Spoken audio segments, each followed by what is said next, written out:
I've admired your name for a long time. Not a bad train. It's all right. The bald man chuckled, saying his train was level 5, with 22 carriages and over 600 slaves. They could set off right away. He offered to lead the way since his train was faster, capable of reaching over 500 on land, but he'd intentionally slowed down a bit, keeping it just over 300. Neither side got off their trains. They just stuck their heads out the windows to exchange a few words. After all, this was their first meeting. The captain of the Tsanglong didn't dare leave his train for a private chat. A captain's tricks mostly relied on their train. Once they stepped off, the danger level skyrocketed. I had no objections. Even though I had my scepter and could control the train remotely, there were still risks. And bullets were never slow. The two trains sped eastward across the Shay Plains, heading in the exact opposite direction of the Galuan Mountain region. Galuan Mountain was to the west, while the heaven-reaching tower was to the east. About 3 hours later, the Tsanglong slowed down and stopped in front of the heaven-reaching tower. "We're here. Gotta wait a bit." I looked at the message that Tsanglong's captain sent over the radio, then at the scene before me, feeling a jolt of shock. The tower ahead was 100 meters in diameter, looking like a massive utility pole but exuding a heavy sci-fi vibe. The tower's surface was transparent, revealing countless gears of various shapes constantly turning inside. Some gears, tens of meters wide, rotated agonizingly slow, while others, just a few centimeters across, spun at blinding speeds. Looking up, the tower's diameter shrank the higher it went, narrowing down to just about 10 meters at the very top. A large platform sat at the peak, making the whole structure look like a comically oversized acupuncture needle. This thing definitely wasn't a pre-apocalypse relic. In front of the heaven-reaching tower stood a massive screen of light, exactly like the ones at regional borders. Encounter map, heaven-reaching tower. Official opening countdown, 1 hour, 10 minutes, 29 seconds. Maximum of 8 trains allowed to attempt the summit. Restricted to level 5 trains and below. Inside the yellow waiting area, trains cannot attack each other. Members of different trains are also forbidden from attacking each other. Brother. At this moment, Air Dan, the captain of the Tsanglong, jumped off his train with his trusted aides. Standing on the plains, he pointed at the yellow circle in the distance and waved at us. He called out that we were in the yellow waiting area, so it was perfectly safe to come down. "Let's go." I picked up the walkie-talkie, my voice dropping as I told Lao Zhu to bring Biao Zi and come down. Just then, Xiao Ai, who had been standing quietly in the corner of the control room, suddenly spoke up, saying she wanted to go down and take a look too. I frowned slightly, initially planning to refuse. But on second thought, I grabbed my scepter, stepped in front of the mirror to adjust my clothes, and said, "Let's go. We'll check it out together." Then, I stepped off the train. Brother, the bald man, Air Dan, immediately led his men over when he saw me, a wide smile plastered on his face. He said we'd known of each other for a long time and had finally met. The maze I designed last time was truly ingenious, leaving him in absolute awe. He introduced himself as Air Dan and asked how he should address me. His gaze quickly fell on my clothes, and he froze slightly. Both of our outfits were made from the custom clothing production line, but mine clearly looked far more premium. Not to mention the scepter in my hand, which exuded an indescribable sense of nobility. Furthermore, in this apocalypse, I gave off an otherworldly aura. One look and you knew I was no ordinary person. This made him, who was originally quite confident in his attire, suddenly feel a pang of inferiority. "Just call me Chen Mang." I led Lao Zhu and the others over, joking that his head sure was shiny. Standing side by side, the auras of the two captains were worlds apart. My clothes were a high-end product from the production line's level 10 transcendent effect. The scepter was a special item, the Hell Scepter. Add to that the fact that my body had been reconstructed in the medical pod. Standing in this apocalyptic setting, the contrast was even more glaring. Only when standing at the base of the tower could one truly feel the overwhelming awe the heaven-reaching tower inspired. I looked up at the towering structure with its countless moving gears, and only one thought crossed my mind. It's absolutely beautiful. If I could shrink it down and keep it as a collectible, that would be incredible. I looked around. Currently, only our 2 trains were in the yellow zone. There were no other trains in sight, and the enemy radar didn't show any targets either. Is it just the two of us? Erdan nodded, saying not many people knew the heaven-reaching tower was officially opening. Besides, encounter maps always came with danger. A lot of people preferred to play it safe and just mine for resources to keep the risks low. After that, both sides sat down to wait, drinking beer and chatting. In the apocalypse, a scene like this was so rare it felt like a peacetime picnic. Only the machine guns mounted on the carriages reminded everyone that this was still the end of the world.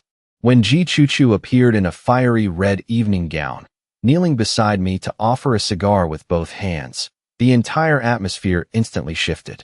Erdan stared at her, barely able to believe his eyes.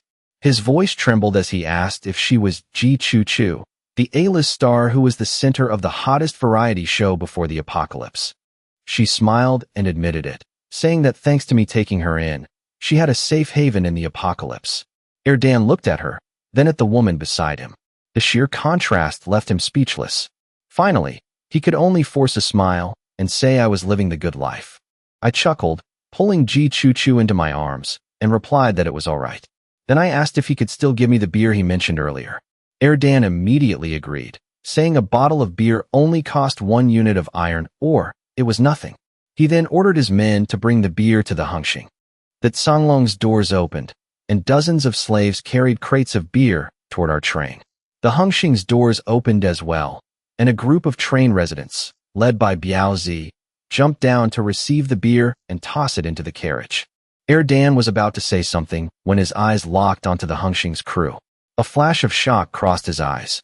After a moment, he muttered, asking why my slaves all looked so healthy. I clicked my tongue. This was hard to explain. I couldn't exactly tell him that the bread on my train enhanced physical constitutions and provided all the necessary vitamins. So, I just brushed it off, saying maybe it was because I fed them well. Erdan pressed on, asking how many people died on average each month from mining. I told him no one had died yet, and no one even got sick. He didn't believe it, asking how that was possible. Were they all made of iron? Just then, a slave from the Songlong carrying beer suddenly paled. He looked at the man in front of him and whispered in terror, asking how he dared to smoke openly with the captain sitting right there. If the enforcers found out he was hiding cigarettes, he'd be dead for sure. The man from the Hengxing paused, then brushed it off. Exhaling a puff of smoke, he laughed and said he wasn't a slave. He was a level 1 resident. He bought the cigarette with Hengxing credits, so of course he could smoke it. He then urged the slave to hand over the beer. The Songlong slave was dumbfounded and asked what the perks of a level 1 resident were. The man explained that mining earned them Hengxing credits, which could be used to buy all sorts of things on the train, like cigarettes, housing, and other stuff. When asked what housing meant, he shook his head, saying it was classified information and he couldn't spill it. The Songlong slave kept asking if they were whipped to work and if it was exhausting. The Hengxing man pondered for a moment, then said it was tiring, sure, but that was a train secret. All he knew was that his physique was getting better and better. They even got cola to drink every day, giving them boundless energy. At this, he smiled proudly, adding that the perks could still go up. Hengxing credits could buy private property, and they could even get married and start a family in the apocalypse. The Songlong slave glanced at his captain sitting not far away, then lowered his voice, asking with desperate longing if he could join the Hengxing. The man hesitated, saying that probably wouldn't work, it would start a war. Plus, it wasn't his call to make. The Songlong slave gritted his teeth, looking at the red-eyed men behind him. He quickly whispered that they all wanted to join the Hengxing. If a fight broke out, they'd mutiny from the inside. The ammo was in carriage too. They'd blow it up to create chaos. The Hengxing man was stunned for a second, then seriously promised to pass the message to Biaozi. I listened expressionlessly as Biaozi whispered the report in my ear. My mouth twitched. Looking at Erdan, who was still reeling in shock, I sighed and signaled to veto the idea. The look in his slave's eyes was already completely off. Erdan slowly snapped out of it and asked if I had reformed the system, because the people on the Hengxing didn't look oppressed at all. I nodded, saying I had. He asked me for the details, and I obliged. Half an hour later, Erdan frowned in thought, admitting that while this method was more troublesome, it was indeed better than slavery. The people on the Hengxing were full of life, and their work enthusiasm was so high they'd grind for 17 or 18 hours a day. I also told him straight up about the constitution-enhancing bread and stamina-recovering cola. Dan smiled bitterly, saying he didn't have the magic stones to upgrade those components. Even if he did, he couldn't waste them on white-tier parts. Finally, he shook his head, admitting this system wouldn't work for him because I had way too many transcendent effects. He looked at me with a mix of admiration and helplessness, saying he really lost face in the maze back then. He originally wanted to vent his frustration, but he never expected a level 4 train like mine to outclass him in every single aspect. Truly worthy of being the first S-rank potential mechanical train on the Shay Plains. He couldn't even compare when it came to women. Just then, the door to carriage 5 opened again. Yin Yao, wearing a slip dress, stepped down. She smiled, walked over to my side, knelt down, and softly called out, "Boss Meng." Dan was instantly shell-shocked, recognizing her as the female celebrity with a massive background from before the apocalypse. The most bewildered person was Ji Chu Chu. She stared blankly at Yin Yao sitting beside me, wearing her clothes no less, and couldn't help but curse angrily in her head. I looked Yin Yao up and down. Her beauty was on par with Ji Chu Chu's. One had a pitiful, endearing charm, while the other was cold and aloof. Seeing Dan's jaw drop, I chuckled and asked if he knew them. He said they were both massive superstars. Who wouldn't know them? I checked the countdown and said time was almost up. It looked like it was just our 2 trains this time, so we should get ready to head back. With that, I stood up, bid Dan farewell, and leaned on my scepter as Xiao AI and I returned to the control room. The others headed back to their respective carriages. In carriage 5, Ji Chu Chu stood with her hands on her hips, interrogating Yin Yao, asking if she had a split personality since she was just talking about going mining last night. Yin Yao awkwardly admitted she acted a bit too tough last night. The carriage was too crowded to sleep, and it felt much more comfortable here. She explained she went down because she saw Ji Chu Chu sitting beside me and thought it would give me more face. Plus, I was even more handsome in person than she imagined. Ji Chu Chu asked if someone had coached her. Yin Yao admitted a minor pre-apocalypse celebrity gave her some pointers. She also found out it was Ji Chu Chu who begged me to go to Shay City to save her. She expressed her gratitude, saying if it weren't for everyone, she would have just been waiting to die once her food ran out. Ji Chu Chu irritably told her it was good she knew, and that she needed to adjust her mindset. Yin Yao asked what she should do next, and if she needed to report to me. Ji Chu Chu said there was no need. I'd call when I needed them. When Yin Yao asked if I liked Ji Chu Chu, she replied that I did, as I only ever called for her. Yin Yao then asked about romance, leaving Ji Chu Chu in sheer disbelief. She warned her not to daydream about becoming the madam or splitting assets in the apocalypse. Yin Yao quickly denied it, saying she just wanted to know my preferences. Ji Chu Chu told her I liked watching variety shows. Meanwhile, I sat in the control room, expressionlessly watching the countdown tick down to 0. The moment the timer hit 0, the countless gears inside the heaven-reaching tower stopped simultaneously with a loud clack. 3 seconds later, they whirred back to life. Immediately after, 8 massive suspension platforms were lowered by cables from the peak, descending straight to the ground. Dan and I exchanged a look from our respective control rooms, then steered our trains onto the suspension platforms in front of us. The platforms were incredibly long, capable of holding a train with over 30 carriages. Once the trains were securely parked, several locking pins suddenly jutted out from the base of the platform, clamping the wheels tightly to the surface. After about 3 minutes, the suspension platforms slowly began to ascend. I watched the scenery outside the window gradually shrink, feeling a mix of anticipation and anxiety about the platform above. I had no idea what awaited us at the peak of the heaven-reaching tower. This was my first time entering an encounter map, so I was inevitably a bit tense. About 5 minutes later, pulled by the cables, the suspension platform reached the 5,000-meter-high peak. With the sound of gears locking into place, the platform seamlessly merged with the peak, leaving not a single gap. At the same time, the locking pins slowly retracted. We had officially reached the top of the heaven-reaching tower. This was the heaven-reaching tower encounter map. Sitting in the control room, I surveyed the landscape on the platform, my eyes narrowing slightly. The first thing that caught my eye were 8 perfectly straight, incredibly long tracks designed specifically for trains, stretching out for hundreds of meters. At the end of each track was a sight that made one gasp, a colossal mechanical city. Countless mechanical buildings, constructed from all sorts of components, gears, and metal structures, looked as if they had been abandoned for ages. Not a single soul was in sight. The first impression was desolation, the second was sheer power. Atop the myriad skyscrapers in this mechanical city, massive anti-aircraft guns were clearly visible on the rooftops. However, the entire city seemed to have suffered a devastating attack. Many buildings had collapsed, reduced to rubble. No corpses, no greenery. A city without a single trace of greenery gives off an incredibly chilling vibe, and this city was exactly that. I exhaled softly, placing both hands on the control levers. If the mission for this encounter map was to navigate through a highly operational mechanical city like this, I only had one thing to say. Can I tap out? I'm not playing anymore. Just then, a massive screen of light appeared in the sky above the mechanical city. Heaven-reaching tower encounter map officially initiated. Maximum train capacity, 8. Participating trains, 2. This encounter map consists of 5 stages in total.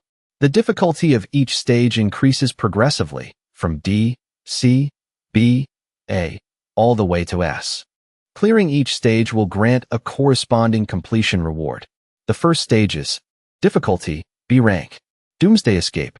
Immediately after, the traffic lights beside the 8 tracks began to flash. When the green light lit up and stayed on, the previously hazy mechanical city seemed to power up. All the lights flared to life simultaneously, instantly bathing the entire city in neon glows. From behind the Songlong and the Hengxing, 2 elevators slowly rose. On them stood 2 mechas wielding heavy greatswords. Each was 10 meters tall, exuding an overwhelming sense of oppression and sheer shock. Without a second thought, I slammed the throttle to the max. With a low roar, the train's speed skyrocketed, tearing down the asphalt road straight toward the mechanical city. Lines of text rapidly scrolled across the control screen. This mecha model was a 3rd-generation unit. The greatsword in its hand could shatter level 7 defenses, and its armor was also level 7. Reaching the destination within 10 minutes counts as a successful clear. At the same time, multiple routes appeared on the screen like a GPS navigation system. These were the pre-planned routes for the encounter map. Xiao AI's urgent voice rang out in the control room, telling me to take the 3rd route. Looking at the intersection ahead, I didn't hesitate to steer the train into the far right lane. By now, we had plunged deep into the mechanical city. The towering metal buildings on both sides blurred past the windows. Crash! Bang! A violent collision echoed out. Even with the omnidirectional wheels tightening the turning radius, the speed was just too high. The rear half of the train slammed hard into the wall, sending sparks flying from the friction. Thanks to the armor plating, the hull took no damage, and the residents inside didn't feel dizzy thanks to the permanent shock absorption effect. Only then did Xiao AI have time to explain that the 3rd route had a 50-meter wide chasm. The train could cross it using spider silk. Compared to the other routes, this was the optimal choice. No need to explain. I cut her off. I trust you. Just give me the conclusion. Then, I glanced in the rearview mirror. The greatsword-wielding mecha was in hot pursuit, as massive as a 3-story building. I licked my lips, adrenaline surging through my veins, and couldn't help but grin from ear to ear. I love this map. With that, I slammed a button on the control panel. Immediately, carriage 12 opened up. 8 repeating crossbows were raised by the elevator. The bolts quickly adjusted their firing angles, and with a piercing screech through the air, 8 bolts shot straight at the mecha behind us. Direct hit. Except, after striking the target, the 8 bolts didn't even scratch the paint, let alone deal any damage, before losing all momentum and clattering to the ground. I suppressed the urge to test if the train's special skills could destroy that mecha, settling for a dissatisfied glare at the 8 repeating crossbows on the train's 3D schematic. I thought to myself that I'd have to replace them sooner or later. These things were practically useless. Level 7 defense. Even my train's special skills might not be able to kill it, even though the drill and cutting blades were 1000 F grade. But crushing only meant breaking through the defense. The actual damage output was very limited. On the flip side, if that greatsword smashed into the train, that would be real damage. My armor wouldn't hold up. Just then, a massive sinkhole suddenly appeared on the straight asphalt road ahead. But the Hengxing didn't slow down at all. Right at the edge of the pit, two strands of spider's silk shot out, latching firmly onto the opposite side, and the train vaulted across. In the blink of an eye, we reached the other side and continued tearing through the mechanical city. In the rearview mirror, the mecha simply bent its knees, took a massive leap, and easily kept pace. Incredible! I stared straight ahead, expressionless. A single jump cleared 50 meters. Talk about raw power. Another intersection appeared ahead. Xiao AI called out to take the second route. I immediately steered the train into it. As soon as we entered the street, a massive, ferocious zombie horde surged toward us from a distance, practically blocking the entire road. They were all level 1 and level 2 zombies. The blades on both sides of the hull and the drill at the front extended simultaneously, spinning at high speed. The Hengxing didn't slow down in the slightest, plowing straight into the zombie horde. The moment of impact, countless shredded limbs flew into the air. Blood splattered all over the windshield, instantly blinding my view. I frowned slightly, a thought flashing through my mind that I needed to install windshield wipers later. Then, I immediately popped the sunroof and climbed onto the roof. Sitting on the front of the train, I steered with my mind using the scepter. The thick stench of blood washed over me, but any zombie that dared approach the train was instantly ripped to shreds, unable to cause even a scratch. I glanced back. The mecha was still sprinting down the blood-soaked road, hot on our heels. It had no ranged weapons, only the great sword in its hand. Prepare to jump. Width, 150 meters. Max speed of the spider legs can reach 155 meters. Just enough. Xiao AI's voice rang out loudly in the control room. At the end of the road, another sinkhole appeared. This time, it was over 150 meters wide, beyond the range of the spider's silk. Right at the edge of the pit, the wheels instantly transformed into spider legs. With a powerful leap, the entire train soared through the air, slamming heavily onto the other side before continuing its sprint. 3 seconds later, the finish line appeared before my eyes, a plaza surrounded by a glowing yellow ring. As the train crashed into it, it felt like hitting a wall of thick air. Our breakneck speed instantly dropped to 0. The Tsanglong had already arrived and was waiting. A notification popped up on the control screen. First stage cleared successfully. Reward, 10,000 units of iron ore. The second stage begins in 10 minutes. In the rearview mirror, the mecha silently turned around and left along its original route. Sitting on the roof, I looked down at Xiao AI through the sunroof and told her to have Lao Zhu send someone to wash the front of the train. Then I turned to Air Dan and laughed. "You're fast." He stuck his head out of his control room, looking smug, and said that as a level 5 train, being able to fly was something I didn't have. I sat on the roof, lit a cigarette, and admired the magnificent mechanical city around us, marveling at the rare sight. 10 minutes passed in a flash. The yellow ring vanished, and a new screen of light appeared, announcing the second stage. Difficulty, C rank. Mechanical maze. Reach the destination within 10 minutes to clear. You have 1 minute to memorize the 2D map. At the same time, a towering building in the plaza opened up 2 pitch-black entrances. The moment the screen appeared, Xiao AI immediately used the PA system to call Li Shiji to the control room. He was busy sightseeing, but upon hearing the call, he spun around and sprinted over. He ran so fast he took a tumble, but ignored it, scrambling up and rushing in. By the time he burst into the control room, there were only 20 seconds left. The 2D maze maps on the screen made his head spin. The countdown ended. I turned and asked if he had memorized them. Li Shiji replied that he had memorized both maps and asked which one we were taking. I said the right one, and from now on, he was in command. Thinking of Air Dan, I grabbed the walkie-talkie and asked if he could make it through. If not, I'd help. Air Dan's voice immediately crackled through, frantic and agitated, saying he had maze PTSD now. I didn't hesitate, steering the train into the right entrance. It was pitch black inside. The headlights flicked on, revealing a massive black steel corridor, 10 meters high, with wide, open intersections. Li Shiji barked out orders nonstop. Turn left.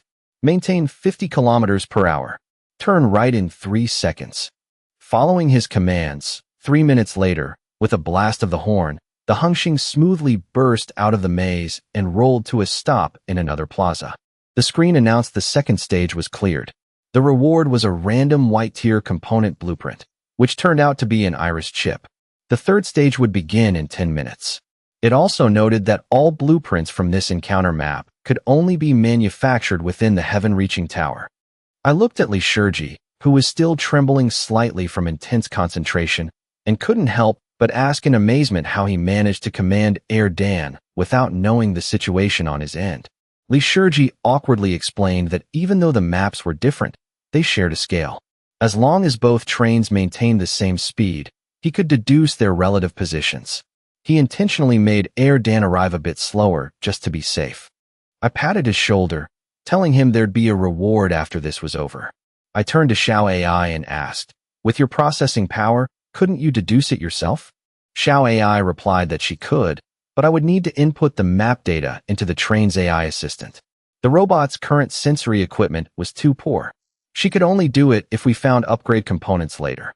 Just then, Air Dan's grateful voice came through the radio, thanking me for the help. He said he wouldn't have passed this stage without me. I laughed and waved it off, saying it was no big deal. If it weren't for his coordinates, I wouldn't even be here. There were still a few stages left, so we should keep going. The waiting time flew by. The third stage began. The screen lit up. Difficulty, B rank. Despair Labyrinth. Solve the puzzle to find the exit. Time limit, 3 minutes. The moment the screen appeared, the violent grinding of gears echoed out. The plaza where the two trains stood began to rotate, expanding in size before splitting apart, separating the Hengxing and the Canglong onto different sides. From the edges of the two circular plazas, countless nozzles resembling starship thrusters emerged. Freezing air blasted out, forming pillars of frost as sharp as swords that shot straight into the sky, converging into a sealed cylinder hundreds of meters tall. I frowned at the sight, clearly feeling the pressure of this next stage. Hundreds of meters above us was a much smaller plaza. That was the finish line. The countdown had already started, displaying 2 minutes and 59 seconds. A 3-minute limit. The edges of the plaza beneath the Hengxing began to crumble away piece by piece. If we didn't escape before the timer hit 0, the train would plummet into the bottomless abyss below. No one knew what was down there, but the relentless, screeching grind of gears echoed from the depths.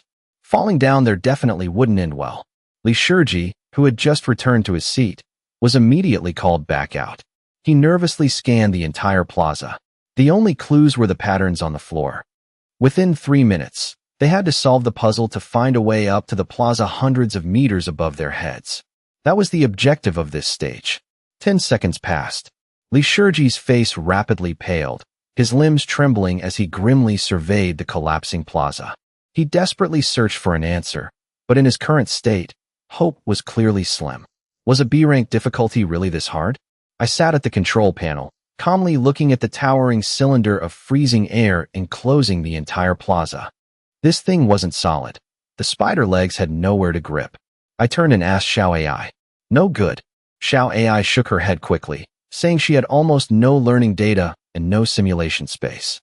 If I wanted her to analyze it, I'd have to find her study materials first. Just then, Air Dan's urgent yet excited voice came through the walkie-talkie, saying he had made it to the top. He told me to wait. He was going to fly over me and use a special steel cable to pull my train up. I looked up and saw that Canglong hovering above the upper plaza, an energy shield enveloping the entire train, preparing to dive through the cylinder of freezing air. The finish line plaza was located near the top inside the cylinder. The only way out was to punch straight through that layer of freezing air. No need. I only managed to get 2 words out before the Canglong suddenly accelerated, plunging straight into the freezing air without hesitation. Almost instantly, frost encased the entire train, freezing it mid-air. It lost control and plummeted straight toward the plaza below. Only then did I finish my sentence. I have a way. It wasn't that I spoke too slowly. He just acted too fast. I stared blankly as the Canglong smashed heavily into the ground. If he hadn't upgraded the internal spatial stabilizers, both the train and everyone inside would have been done for. I grabbed the walkie-talkie and asked, "You dead?" Air Dan's voice, trembling from the cold, came through, saying he wasn't dead yet, just freezing. Even through the walkie-talkie, I could feel the bone-chilling cold. He added that he had been eliminated and sent to the spectator area. There was only 1 minute left, and he urged me to think of something fast, because falling down there meant certain death. Immediately after, countless mechanical arms extended from all sides of the plaza, clamping onto the frozen Tsanglong and moving it aside. At the same time, blowtorches began spewing fire to thaw it out. I looked at the freezing prison around me. Its power was far greater than I had imagined. Li Shiji still hadn't come up with an answer. It seemed I had no choice but to use that method. I sighed softly, my heart aching a bit at the thought of burning 50,000 units of iron ore. After consuming the resources, I quickly crafted a level 3 energy stone and slotted it into the generator. The Hengxing switched to spider leg mode. The legs bent slightly, and the rear carriages popped up, standing vertically. The middle carriages repeated the motion. Finally, the entire 14-carriage Hengxing stood perfectly upright in the middle of the plaza, looking exactly like a rocket ready for launch. On the other side, Dan, who had been moved to a side plaza to thaw, stared anxiously at the Hengxing on the screen. He knew very well that falling below this plaza meant certain death. It was nothing but a chaotic meat grinder of spinning gears down there. He had his cloud rabbit to fly, but the Hengxing didn't, unless they solved the puzzle in the final minute. Just then, he saw the Hengxing, after a series of bizarre maneuvers, leap into the air and stand perfectly straight in the center of the plaza.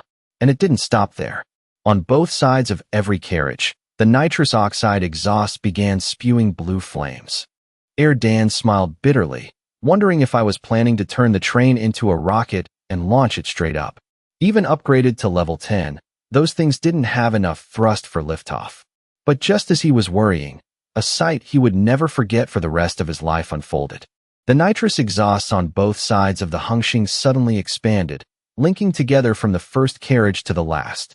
In the blink of an eye, they merged into 2 colossal exhaust pipes running the entire length of the train.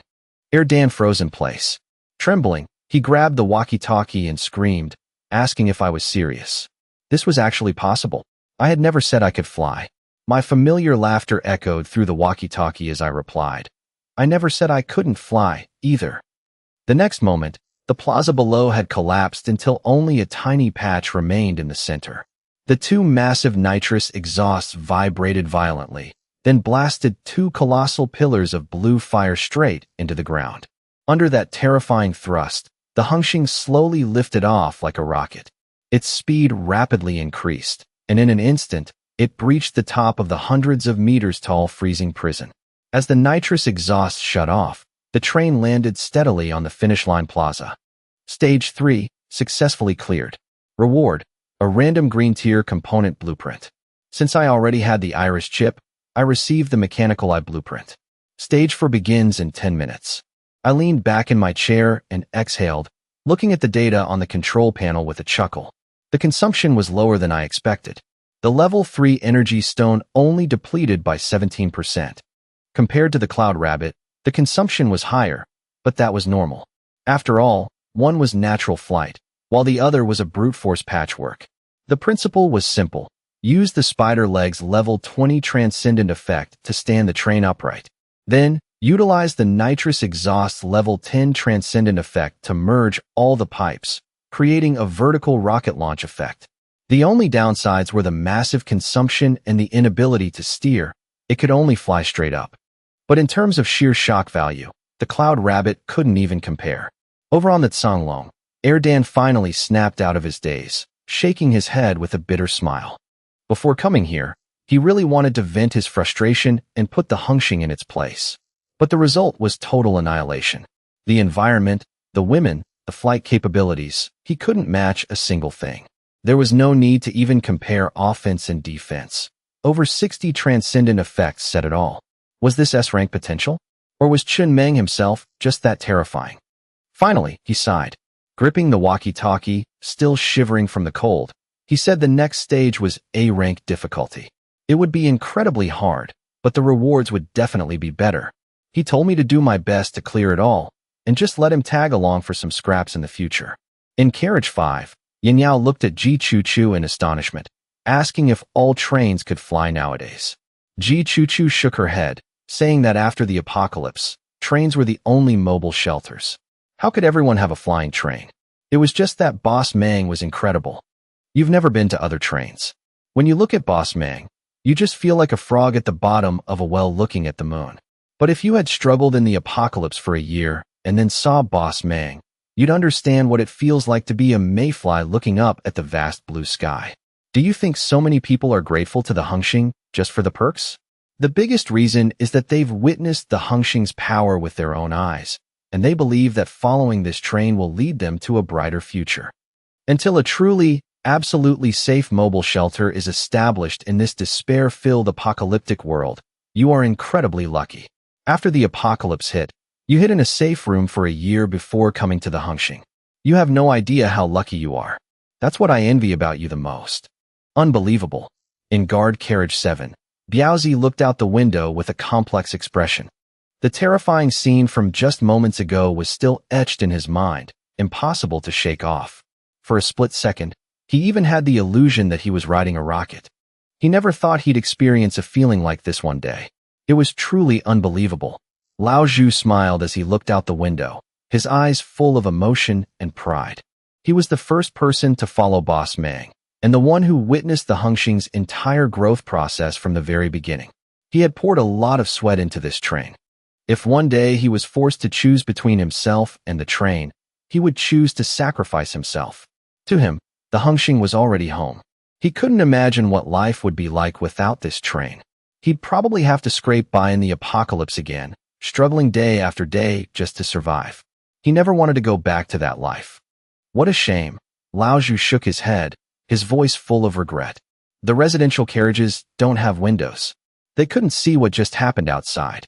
There are too many people, Biaozi said helplessly. Even if there were windows, only a few would be able to see. Plus, if everyone crowded around to look, it'd easily cause a stampede. Yeah, Lao Zhu nodded with a smile. Later, we should see if we can install some screens in the residential carriages. When the Hengxing really unleashes its power, everyone should be able to see it. That way, they can intuitively feel how strong the train is. Don't act like we're some low-class scrubs. Lao Zhu rolled his eyes in annoyance. Letting those mediocre punks brag about flying in front of us all day. That guy showed off several times in front of Boss Mang this afternoon. It pissed me off just listening to him. Who doesn't know how to fly? Damn it, Boss Mang is still the best. The Hengxing sat quietly in the plaza, suspended in midair. This was the waiting period. There were 7 minutes left until the 4th stage began. The first 3 stages had low difficulty, and the rewards weren't great either. From the 4th stage onward, the difficulty spiked to A rank, so the rewards would naturally scale up accordingly. I sat in the control room, looking around the plaza. I couldn't figure out how this place was floating. There were no thrusters, nor could I sense any strong magnetic fields or steel cables. Retracting my gaze, I looked at the 2 component blueprints on the control panel. One white tier, one green tier. Both were spoils from the previous 2 stages. What made them rare was that these blueprints could only be obtained in the heaven-reaching tower encounter map, completely at random. But now wasn't the time to inspect the loot. I leaned back in my chair, lit a cigarette, and looked out the window. The skyscrapers, pieced together from countless mechanical components, looked cold and alien. There were still the 4th and 5th stages ahead, with A rank and S rank difficulties respectively. If I could clear both, this heaven-reaching tower encounter map would be considered fully conquered. At least up until now, I hadn't felt it was so difficult that I couldn't handle it. Soon, a screen of light appeared in front of the train again. Stage 4. Difficulty, A rank. City Annihilation Crisis. Escape the Mechanical City. The moment the screen appeared, I felt as if all the searchlights on the surrounding skyscrapers simultaneously locked onto me. Immediately after, the scenery began to shift. A cacophony of noise flooded my ears, static electronic glitches, the roar of gunfire, the shrieks of monsters. The previously silent enemy radar suddenly blared wildly. Countless red dots densely packed the screen, almost covering it entirely. Hengxing, Hengxing, retreat, retreat immediately. A cold, emotionless mechanical voice rang out from the walkie-talkie. My expression shifted slightly, and I immediately looked out the window. At some point, The train was no longer in the suspended plaza, but in the middle of a square deep within the mechanical city. On both sides of the train, hundreds of humanoid bionic robots armed with guns were swarming out of the city. Their eye sockets flashed with red light, and exposed wires and energy stones were clearly visible on their bodies. The guns they held were completely different from the ones produced on my train. The barrels were long and slender, and what looked like energy batteries were attached to the stocks. Screech. Accompanied by a chaotic din, thousands of mantis-like monsters, nearly 2 meters tall, swarmed out from the end of the street. The robots in the front immediately dropped to one knee in unison, aimed their weapons forward, and pulled the triggers. Beams of fiery red lasers shot out in rapid succession. Any monster hit instantly emitted green smoke and collapsed at the feet of its kin. But there were far more monsters that hadn't been hit. They shrieked ferociously, baring their fang-filled maws as they charged straight ahead. The sharp scythes on their limbs slashed down on the robots, sending sparks and arcs of electricity flying. The struck robots convulsed a few times before crashing to the ground, billowing thick black smoke. The street behind the plaza was just a small corner of the bigger picture. The entire mechanical city seemed to awaken, echoing with the roars of monsters from every direction. Looking up at the sky, countless flying monsters flapped their wings, blotting out the sun like descending black clouds. The anti-aircraft guns on the skyscrapers opened fire almost simultaneously. Boom, boom.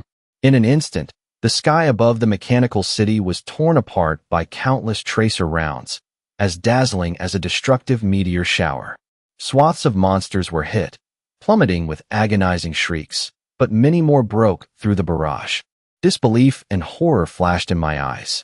I even saw 4 or 5 airships soar up from within the city, engaging directly in mid-air combat. The weapon attachments mounted on them fired frantically. On the enemy radar, even more trains burst out from the skyscrapers, from underground, or from elevators beneath the plazas, accelerating down the streets to meet the enemy. Was this an illusion? Or a combat simulation space? The mechanical city right now was completely different from what I saw when I first entered the map. Piercing sirens blared everywhere. There were no humans in sight, only robots, and seemingly endless hordes of monsters. The roar of weapons firing and the shrieks of monsters blended together like a tsunami, instantly wiping my mind blank. Just then, a massive explosion rang out. A skyscraper by the road suddenly split apart from the 7th floor down to the 1st. A mecha over 10 meters tall, bristling with heavy firepower attachments and wielding a lightsaber, stepped out, its indicator lights flashing continuously. The moment it left the building, 2 streams of deep blue fire blasted from its back. The mecha instantly rocketed into the air, charging straight at a colossal monster in the sky. I recognized it immediately. Even though its appearance had changed slightly, it was the exact same Hengxing mecha that had hunted me in the first stage. Back then, it was clearly just an incomplete version. It didn't have nearly as many heavy weapons as it did now, and its greatsword had never glowed. Before I could fully process this, an ear-piercing screech suddenly erupted. A colossal worm, covered in disgusting, viscous fluid, burst from the ground at the end of the street. Its hundreds of fangs practically swallowed all the robots and monsters on the road in an instant, before it charged straight at the Hengxing with terrifying speed. The road blurred past. I immediately slammed the throttle to the limit, switched to the wind and fire wheels, activated the level 5 transcendent effect, and simultaneously fired up the nitrous exhausts. The train's top speed doubled. Energy stones were consumed at an insane rate, and the wind and fire wheels began taking damage. But this was my ultimate trump card for speed. The 2 massive exhausts merged, and the thrust exploded. The speed on the screen jumped to 980 kilometers per hour. The train practically launched forward in an instant, the scenery on both sides blurring completely. The AI assistant began to take over the steering. The radar showed this worm was an unranked monster, absolutely not something the current Hengxing could fight. In just 3 seconds, the worm had closed in on the rear of the train. It had no eyes. Its entire head was just a massive, fang-filled maw, its throat wrinkled like a birth canal. Only then did I understand why the streets of the mechanical city were built so straight and wide. It was clearly meant for trains to run at top speed. But even so, the energy stones were depleting rapidly. Mechanical nanobots swarmed out to repair the wheels, yet the worm kept closing the distance. At this point, running was meaningless. I was even prepared to slam on the brakes, let the train get swallowed into its belly, and activate the death spin for a desperate gamble. At that exact moment, the ground shook violently. The Hengxing mecha crashed down heavily from the sky, its mechanical legs pinning the colossal worm down, making it impossible to escape. It turned its head to look at the decelerating Hengxing train.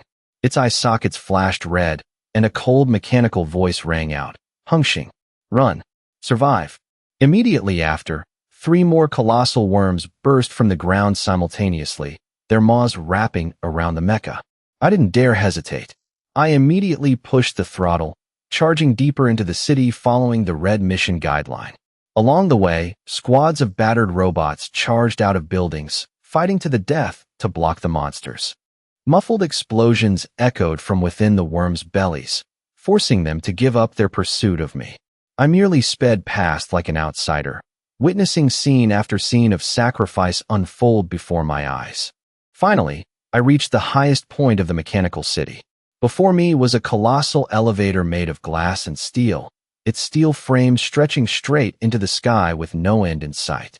On both sides of the elevator doors, hundreds of robots missing arms and legs stood in formation, all looking toward the Hengxing.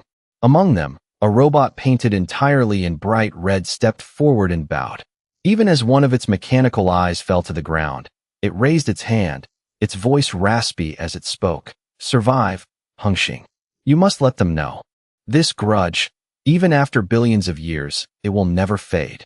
Immediately after, the roars of monsters flooded in from behind. Meanwhile, I drove the Hengxing into the wide-open elevator, leaving behind the mechanical city that was sinking into annihilation. The hundreds of robots standing there seemed to have become the final soldiers of the mechanical city. "Charge!" A cold, emotionless mechanical voice came from the mouth of the robot leading the formation. It was clearly a suicide charge, but there was no fiery passion in that voice, nor was there any fear. It was just like mechanically executing a pre-programmed order. Immediately after, hundreds of battered robots, weapons in hand, charged straight into a monster horde thousands of times their number, launching their final assault. At this moment, I silently steered the Hengxing into the colossal elevator surrounded by transparent glass in front of me. The moment the elevator doors closed, I only had time to see countless components scattering into the air. That squad of robots had completely vanished from sight. Immediately after, the elevator began to ascend, its speed increasing rapidly. The mechanical city below, billowing with thick black smoke, quickly shrank. Countless shrieking monsters clung to the steel frame beneath the elevator, climbing up madly. Boom, boom, boom. A series of explosions rang out. The steel frame below the elevator rapidly detonated section by section, completely cutting off the monster's path up. The elevator's speed continued to rise. This elevator was massive, large enough to hold a train with under 30 carriages. But at the same time, it was very small, because it could only fit exactly one train. The mechanical city below had been completely overrun by monsters. Only my train managed to escape. The Hengxing became the sole survivor, and the only train carrying the hopes of this entire mechanical city. This elevator was the only way out when the city faced the threat of annihilation. As the speed continued to increase, the elevator pierced through the clouds, and the mechanical city completely vanished from sight.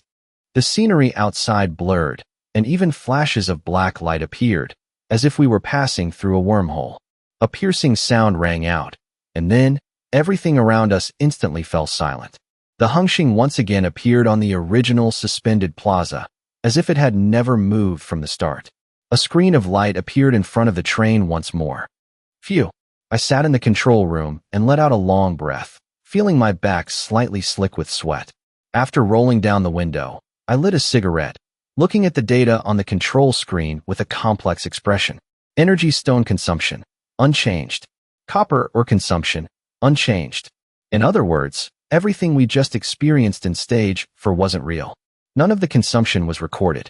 It was just that the mental aftershock was too massive. It felt like I had just watched an epic cutscene from a AAA game. Hengxing. I muttered the name in a daze. I knew very well that this name was only adapted based on the name of my own train. What happened in Stage 4 must have been some sort of virtual combat training space, immersive enough to completely draw someone in. But that scene, it very likely happened for real, at some distant point in the past. Back then, the mechanical city faced a similar catastrophe, and in the end, only one train managed to escape via the train elevator. I didn't know what designation that train bore, but I was certain of one thing. The train that managed to survive in Stage 4 must have been entrusted with the absolute hopes of countless people, or countless robots. I looked down at the cigarette burning between my fingers. The gray ash heavily accumulated bit by bit, just like the apocalypse slowly swallowing all hope. Xiao AI. I'm here. Do you have anything you want to say? Xiao AI was silent for a long time before speaking, her mechanical voice ringing out. I feel a little sad, but also a little proud. Proud. Yes, they all sacrificed themselves for their hope. If there ever comes a day when the Hengxing needs me to sacrifice myself, I will proudly do so as well. It would be my honor. Do you really have such deep feelings for the Hengxing? No, it's for you, Captain. I sighed softly, flicking the cigarette ash out the window, avoiding Xiao AI's gaze. Don't say things like that. You're just the train's AI assistant, a component embedded in the control panel. It's not your turn to die yet. By the time your main body breaks down, I probably won't have long to live either. I didn't say anything more. There were many things I couldn't figure out, but that was because I was still standing too low. When you're at the bottom, you shouldn't think too far ahead, or you'll miss the dangers right at your feet. Wait until I upgrade the train to level 10, or even level 20. One day, when I step into the highest regions of this planet, perhaps many things will gradually become clear. No matter what the world had become, only one thing remained unchanged: making myself strong enough, making the train strong enough, and making my trump card strong enough. Only then could I survive better in this apocalypse. Perhaps this wasn't just the apocalypse of a single planet, but the apocalypse of the entire universe. Just then, Erdan's urgent voice came through the walkie-talkie. Brother, how are things on your end? You still alive? Still alive. Just cleared it. Erdan breathed a sigh of relief, saying that earlier, all the searchlights on the mechanical city skyscrapers had locked onto my plaza. It looked incredibly shocking, and then it suddenly went dead silent, which scared the hell out of him. I just gave a brief reply, saying Stage 4 was like watching a combat training animation, then asked him about the name of the mecha in Stage 1. When I learned that its name was also Hengxing, I just silently watched the countdown with a few minutes left. I lit a cigarette, calmly waiting for Stage 5, the final stage. When the countdown ended, the screen of light appeared. The highest difficulty, S rank, was cleared just like that. The suspended plaza slowly descended to the ground, the front of the train pointing straight toward the road leading to the elevator that would exit the heaven-reaching tower in countermap. Rumble. The skyscrapers in the distance, after the screen appeared, began to collapse one after another, ring by ring from the inside out. Clearly, these 10 minutes were the evacuation window. 10 minutes later, the mechanical city would completely collapse and vanish from the world. As soon as I returned to the ground, I saw that Songlong parked nearby. I waved, signaling we'd talk later. Soon, the two trains were running almost side by side through the streets of the mechanical city. Behind us, countless skyscrapers made of mechanical components collapsed in succession. By the time we entered the elevator and slowly descended to the ground, the mechanical city at the peak of the heaven-reaching tower had been completely reduced to ruins. The gears inside the tower, which had been spinning endlessly, also slowly ground to a halt. At the same time, a screen of light resembling a regional border appeared in the air once again. The area ahead is a restricted zone, heaven-reaching tower. Lingering for more than 10 seconds will result in a devastating attack. The moment that Songlong touched down, it didn't hesitate upon seeing this screen. It immediately turned around and sped away from the area. I narrowed my eyes slightly, looking at the words restricted zone, then drove my train away as well. On the Sheikh Plains, I stepped off the train and looked toward the heaven-reaching tower hundreds of meters away. The transparent tower, with its countless gears inside, had now completely stopped spinning.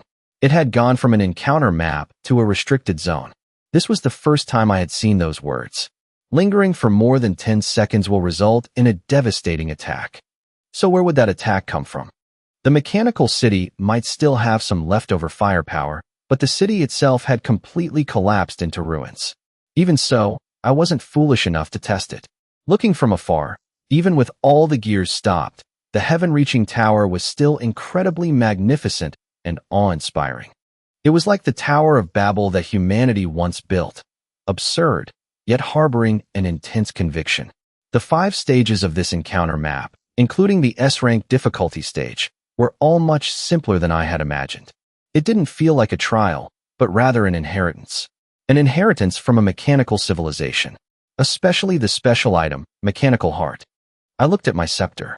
Atop it was now embedded a ruby the size of a child's fist, making the entire scepter look far more noble. That ruby was the Mechanical Heart. When the two were placed together, they automatically fused, as if they were originally one entity. Brother. At this moment, Erdan jumped down from the control room of the parked Songlong. He let out a long sigh, then said with a hint of regret that this encounter map was probably the easiest he had ever come across. Even though he didn't know the contents of the last 2 stages, based on my description, stage 4 was just watching an animation, so it couldn't have been hard. The rewards, however, were a bit pitiful. He cleared 3 stages and only got 10,000 units of iron ore and 2 blueprints. And one of them was a white tier blueprint. He guessed that my final S-rank reward probably wasn't that great either. I paused for a moment, then said I only got a blue tier blueprint, but it wasn't a wasted trip. I still had to thank him for this run. Erdan waved his hand, saying it was nothing.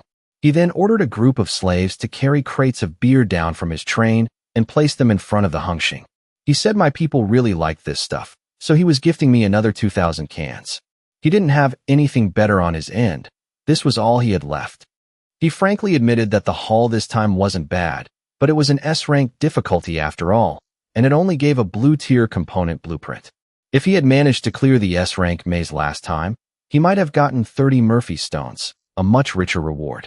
Even so, he said it was fine. He loved exploring hidden maps anyway. Next time he found something suitable, he'd contact me and we could try it together again. If it weren't for me this time, he wouldn't have even passed stage 3, so he sincerely thanked me. I looked at Erdan, chuckled, and signaled to Lao Zhu. On the contrary, I'm the one making a fool of myself. I don't have anything good on my end either. Just some bread. Eating it long-term can slightly enhance your physical constitution. Better than nothing. Just keep it in the fridge. If everyone eats it for a year or 2, their physical constitution will definitely be better than it is now. Erdan didn't refuse, generously accepting it. As he walked back to his control room, he smiled brightly and said he'd see me next time. After saying goodbye to Erdan, I didn't set off immediately. It was still noon. In reality, we had only spent about 2 hours inside the heaven-reaching tower encounter map. I didn't have a next target yet. It was still just looking for mines and continuing to dig for ore. Before leaving, I sat in the control room and reviewed the loot from this run. The biggest haul, of course, was the special item, Mechanical Heart. Even though the S-rank mission was incredibly simple, the reward was by no means weak. It could be used to craft basic train accessories like chainsaws, lighters, and display screens. These energy-consuming accessories could be connected to the generator, with each type consuming a different amount of energy. The crafted accessories couldn't be upgraded, nor did they count toward the train's total component limit. They were essentially basic living facilities, but their utility was incredibly high. For example, if I found a display screen in a city ruin from before the apocalypse, even if I found one, I couldn't use it. Not having a host computer was secondary. The most important thing was that I couldn't power it. The train's generator could only supply power to post-apocalyptic train components. The two didn't belong to the same dimensional system. But things crafted with the Mechanical Heart were different. They could all be connected to the generator. If they needed to be used independently, energy stones could be embedded in them. Even though it could only craft basic accessories, the mere fact that I could freely create things based on my imagination was enough to prove that this special item was far from weak. It was entirely worthy of being an S-rank difficulty reward. At the very least, if you placed the Mechanical Heart and 30 Murphy stones in front of me, I would definitely choose the former. Murphy stones were useless to me. I could only sell them or trade them with other trains. With my level 0 infinite upgrade authority, I had absolutely no need for Murphy stones. This special item would further perfect the current ecosystem inside the train. I toyed with the scepter in my hand, quite satisfied with the rewards from this encounter map. It was just that the difficulty of the encounter map was clearly too low, completely disproportionate to the rewards. This felt more like an inheritance. Moreover, the memory test in Stage 2 was extremely difficult. But by Stage 5, such strong memory wasn't needed. Even my own memory was enough to remember those contents. I always had a feeling that this encounter map would reappear one day, and when that time came, the visual information recorded in Li Shurji's head would truly come into play. That would also be the moment the entire encounter map officially unveiled itself. Only then did I look at the white tier component blueprint I received in Stage 2, the iris chip. When I saw the details of this component, I narrowed my eyes slightly. This component could basically elevate the Hengxing's internal ecosystem straight from the primitive mining era to a futuristic tech era. Hengxing credits could almost completely detach from physical currency. By simply coating the surface of a train member's eyeball with the iris chip, whenever that member triggered a thought, the chip would project a control panel onto their cornea. This panel, configured by the captain, would display basic information like their name, ID number, perk tier, and Hengxing credit balance. Even when Biao Zi and the others were out on missions, as long as they were within the enemy radar's range, the AI could instantly transmit information to their iris chips. This included detailed stats of the monsters in front of them, their weaknesses, or orders from the captain. Previously, although we had the hive mind, the number of people it could connect was limited. In the future, issuing orders or calling someone to the control room wouldn't require walkie-talkies or PA systems anymore. Simply broadcasting the order directly onto the panel projected by the iris chip would be enough. This was absolute black tech. The crazy part was that this was only a white tier component. The cost to craft one iris chip was a mere 100 units of iron ore. I smiled faintly, looking at the blueprint in my hand. Even if this blueprint was my only haul this time, it would have been well worth it. Even though it was only white tier, it could only be produced in the mechanical city, so its inherent value wasn't low at all. Perhaps its tier was so low precisely because it didn't directly increase the train's combat power. If it fell into the hands of another train, it would actually be almost useless. But having just the iris chip wasn't enough. Because if it was an information transmission device, the train needed an information reception device to form a complete ecological loop. So, I looked at the green tier vehicle component blueprint I got in Stage 2, the mechanical eye. This component functioned like a surveillance camera. It could be installed inside the carriages, outside the train, or even on a robot's head. This way, the AI's information gathering sources would no longer be limited to the enemy radar and resource detection radar. Even when inhabiting a robot body, it could have better information reception equipment. If we encountered a 2D maze like that again, Xiao AI could process it much more efficiently. At the same time, real-time footage of every carriage could be transmitted through the mechanical eyes to the control screen, further enhancing my control over the entire train. I could even install a mechanical eye in the store, eliminating the need for manual labor to tally the amount of or each resident mined daily. Buying things wouldn't require physical Hengxing credits anymore, either. Everything would be handled through the iris chips, the mechanical eyes, and Xiao AI's processing power to complete a fully automated operational loop. Saying these two components directly upgraded the train's ecosystem by more than just a single tier was no exaggeration. Without hesitation, I immediately spent 4,400 units of iron ore to upgrade the white tier iris chip to level 10. The iris chip's level 5 transcendent effect was self-detonation, dealing direct damage to the eyeball, with the control rights in the hands of the captain. The level 10 transcendent effect was the ability to materialize overall physical constitution stats. Looking at these two effects, I frowned slightly. Honestly, I was no longer worried about mutinies. With over 100 heavy machine guns on the train, plus a slew of other measures, I didn't think anyone would dare start a riot. This effect completely froze that risk once again. However, it had its pros and cons. If I didn't have to use it, it was best not to. If a situation could be handled with guns, that was still the way to go. After all, No one wanted something that could explode at any moment sitting on their eyeball. It should only be used as an absolute last resort. I spent about 150,000 units of iron ore to craft 1,500 iris chips, preparing to distribute them to everyone later, one for each person. Then, I spent another 4,400 units of iron ore to upgrade the mechanical eye to level 10. This component didn't have transcendent effects, but each upgrade increased its frame rate. The base frame rate was 1,000. At level 10, it reached 10,000. That was more than enough for now. At the very least, if we encountered the stage 3 maze again, Xiao AI would only need a single glance to record all the data. She could quickly analyze the optimal route, and she would absolutely never forget it as long as her database wasn't destroyed. A human brain, even one like Li Shurji's, couldn't compare to an AI in this regard. This was a complete dimensional strike. With the mechanical eye, Xiao AI truly had a pair of eyes of her own. After that, I spent 50,000 units of iron ore to craft 50 mechanical eyes. 2 for each carriage, including the firepower carriages.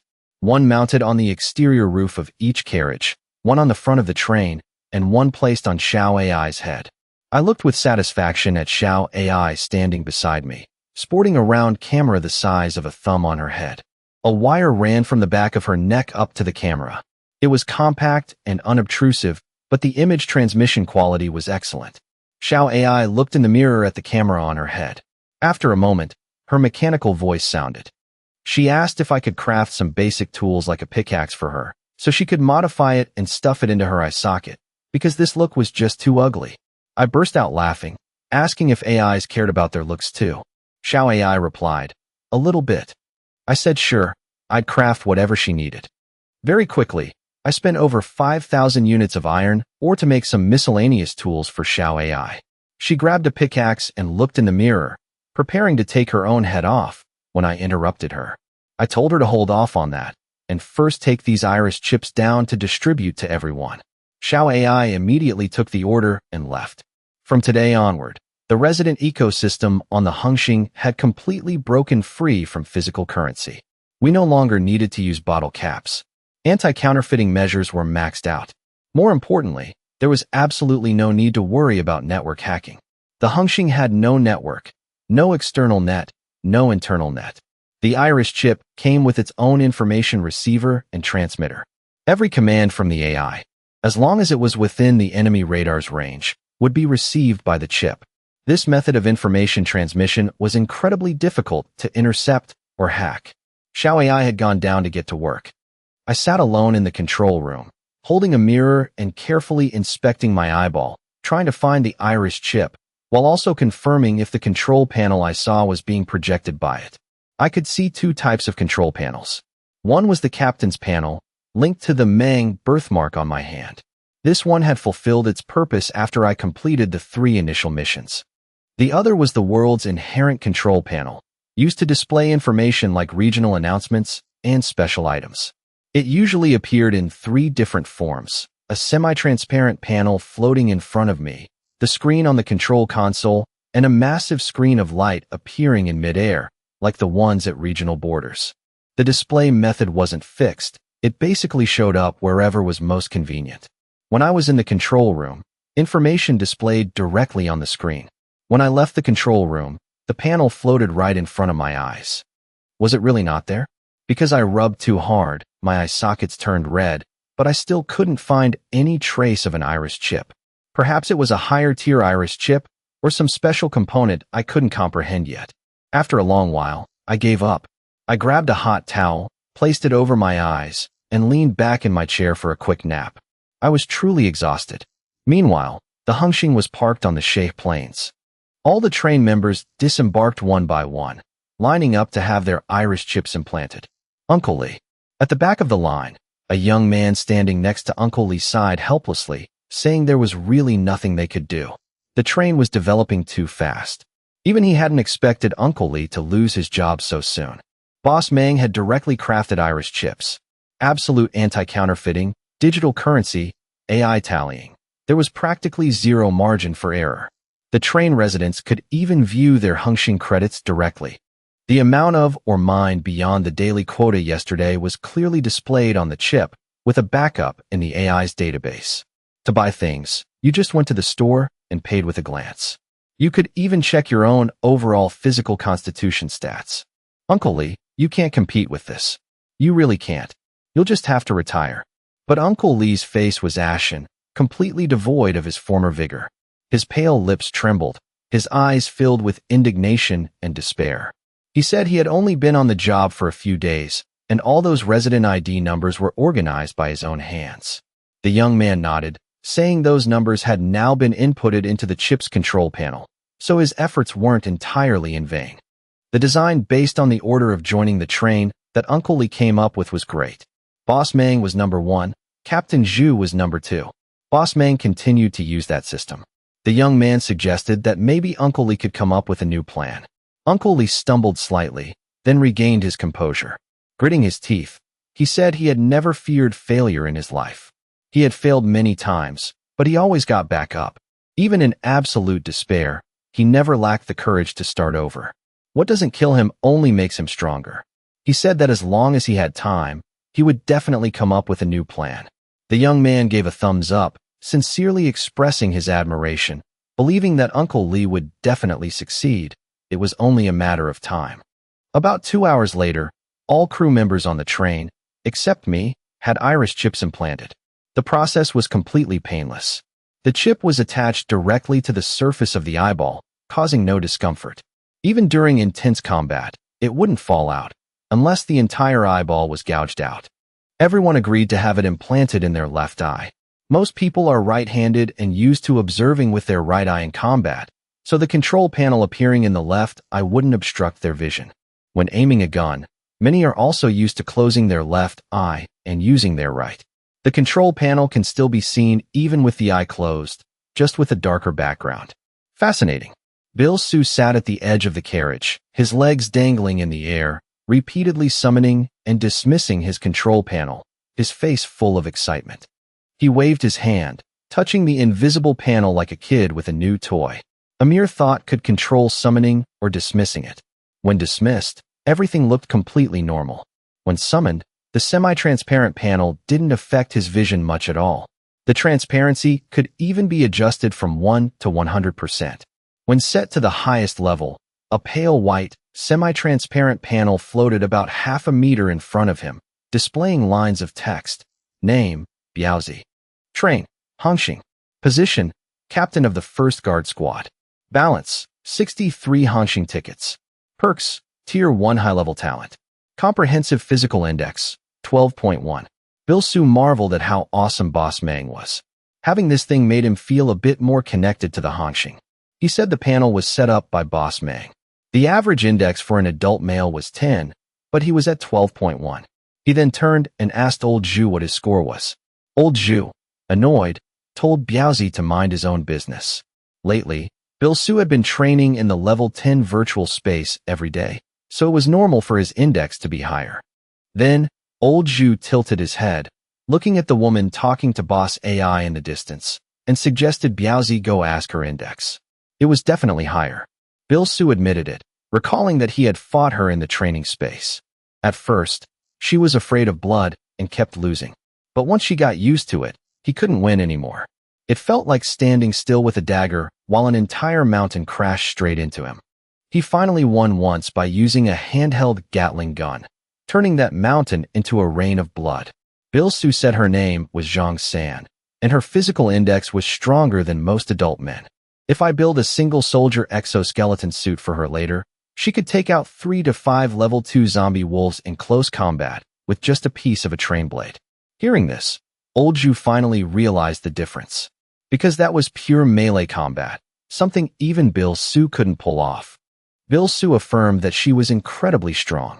That was why she could rightfully hold the position of captain of the 2nd Guard Squad, acknowledged by me, with none of the squad members daring to object. True fists can shatter a lowly background. That is what makes someone truly powerful. At this moment, Boss AI, wearing a camera on her head, walked toward the train. When asked if she had just argued with Zhang San, Boss AI said no.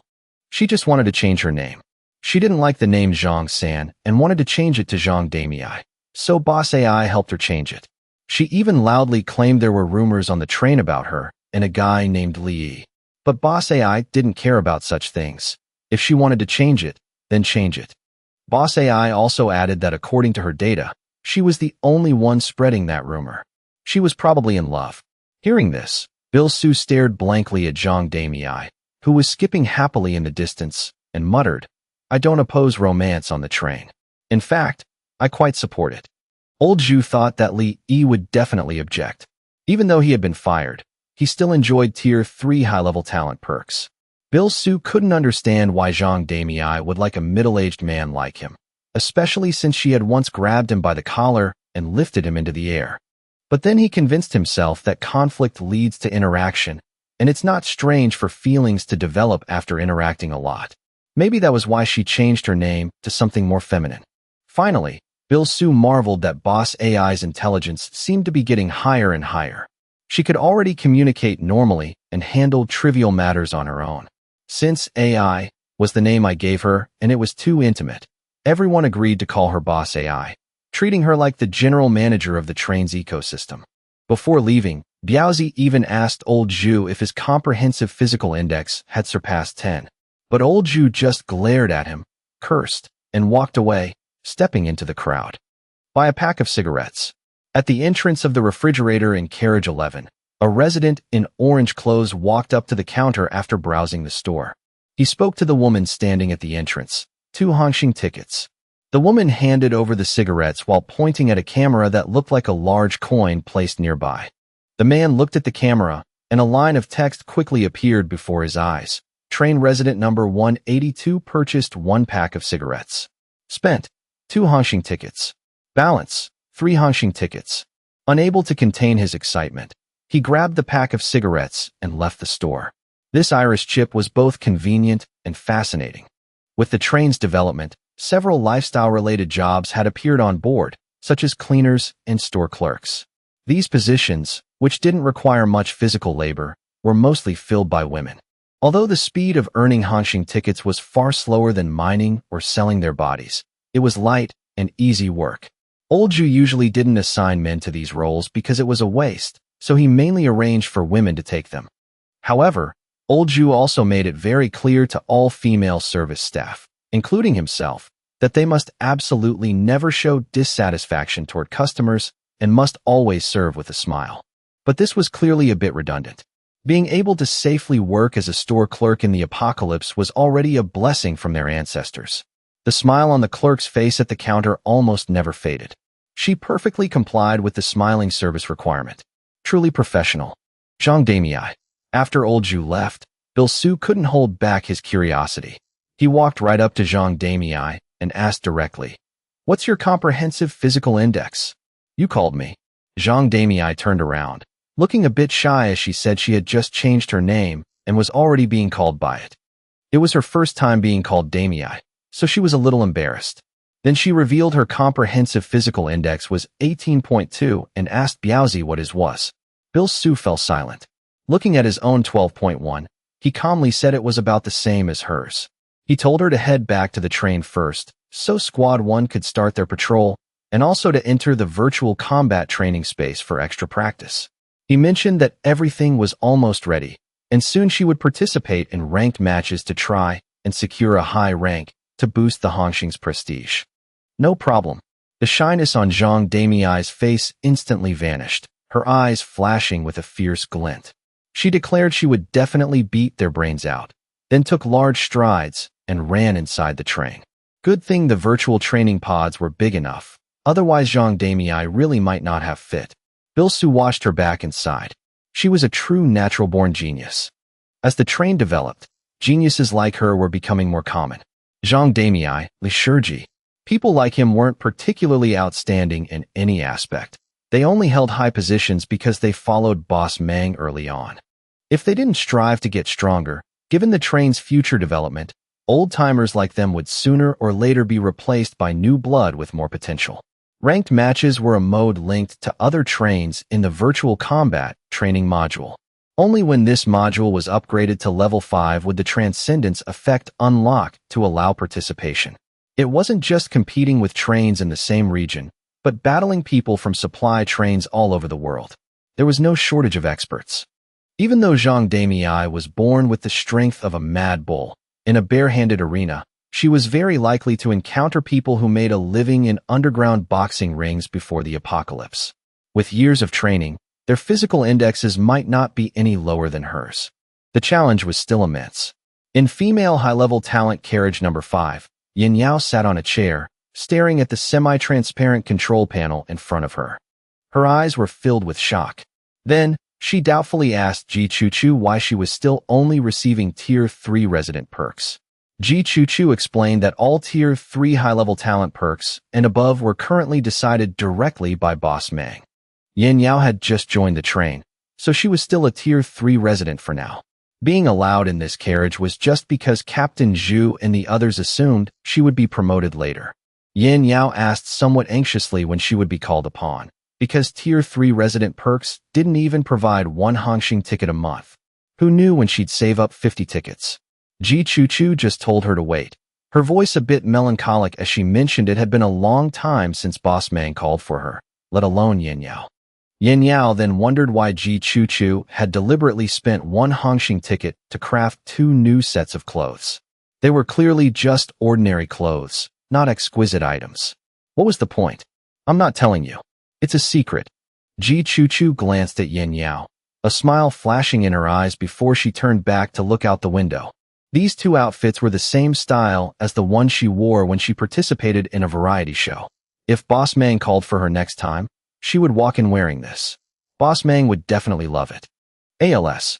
On the Hongxing train, inside the control room, I gradually frowned after receiving the information relayed by Biaozi through AI. Her physical condition wasn't too serious back then. Just the treatment in the medical pod alone cost 45,000 units of iron ore. But to completely cure ALS, it would take at least over 100,000 units. The girlfriend of a guard. I stayed silent for a long time before looking over at little AI, who was busy nearby, and spoke up, call Shan Miaozi and his girlfriend to the control room. Understood. Little AI nodded. Just a moment later, this message appeared before Shan Miaozi and his girlfriend. The transmission speed was countless times faster than before. Very quickly, the control room door was pushed open. Shan Miaozi walked in, looking somewhat uneasy, not even daring to look directly at me sitting in the chair. He had joined the Hongxing a long time ago, back when Brother Ku was in charge, but he had never had the chance to speak with me privately, let alone stand in the same room like this. His body couldn't help but tremble slightly. Behind him, a woman with faint freckles on her face was clutching the corner of his shirt, standing slightly back, her eyes also full of fear. I nodded, glancing over the 2 of them before giving a faint smile. Relax. I have a pretty good temper. I didn't say anything else. I directly took out the long dusty apocalyptic marriage registration certificates from the drawer and tossed them over. Take one each. See if there's any reaction. Shan Miaozi hurriedly caught them, keeping one for himself and handing the other to his girlfriend. At that exact moment, the seemingly ordinary pieces of paper suddenly emitted a brilliant red light. Boss Mang, what is this? All right. I smiled, taking the registration certificates back from his hands and opening them. 3 lines of text appeared on them. Please select your wedding tier. Golden wedding. Requires 1,000 witnesses, 3 supply trains attending the banquet. Fully prepared food, wine, wedding dress, red carpet. Artificial flowers, fireworks, and other basic items. Upon completion, increases the train's legacy value by 500 and prestige value by 20. Silver wedding. Requires 500 witnesses and a wedding dress. Increases legacy value by 200. Bronze wedding. Requires 100 witnesses. Increases legacy value by 100, 500 legacy value, and 20 prestige. I toyed with the paper in my hand for a moment before looking up at the woman behind Shan Miaozi, asking softly, You've been on the Hongxing for a while now, right? How do you feel? Has anyone bullied you? And no, none. She tried to calm herself, her eyes carrying gratitude. Being able to meet Boss Mang in the apocalypse is Mei Jia's good fortune. If it weren't for Boss Mang, I probably would have died in that safe house. Plus, being able to see Shan Miaozi again before I die. I have no regrets. Rest assured, Boss Mang, I've already received a pickaxe. I can go minor from now on. I won't let Boss Mang feed me for nothing. I frowned slightly, pausing for a moment before speaking slowly. The Hongxing isn't so poor that it can't afford to feed one woman. Little AI, take her for a checkup. See how many resources are needed for her treatment. Understood. Little AI stood up, looking at Mei Jia with mechanical eyes. Follow me. Boss Mang. Shan Miaozi finally reacted, his eyes turning red as he dropped to his knees, kowtowing nonstop. As long as you cure Mei Jia, my life belongs to Boss Mang from now on. Whenever the train needs someone to go on a suicide mission, I'll be the first. I looked at him and asked calmly. So you're saying if I can't cure her, you won't obey orders anymore? No, that's not it. Shan Miaozi hurriedly shook his head, frantically explaining. All right, no need to say more. I waved my hand. Let's just see how many resources it takes first. 125,000 units of iron ore. Little AI quickly returned to report. I looked at the control panel. The Hongxing still had over 320,000 units of iron ore. It was enough. It's just. I stayed silent for a moment, then looked at Shan Miaozi and said calmly, do you know what 125,000 units of iron ore means? I know. Shan Miaozi lowered his head, his voice hoarse. It's enough to feed the entire train for 60 days. Mei Jia isn't worth spending that many resources on. It's fine if I'm not cured. I can still live for another 2 or 3 years. In an apocalypse like this, that's enough. Mei Jia also knelt down, nodding hastily in agreement. I stood up, helped Shan Miaozi to his feet, patted his shoulder lightly, and said, she's not worth that much, but you are. Little AI, take her to get treated. In a few days, I'll personally host a wedding for you too. Consider it using your wedding to wash away the bad luck of the apocalypse. Shan Miaozi froze, then abruptly dropped to his knees again.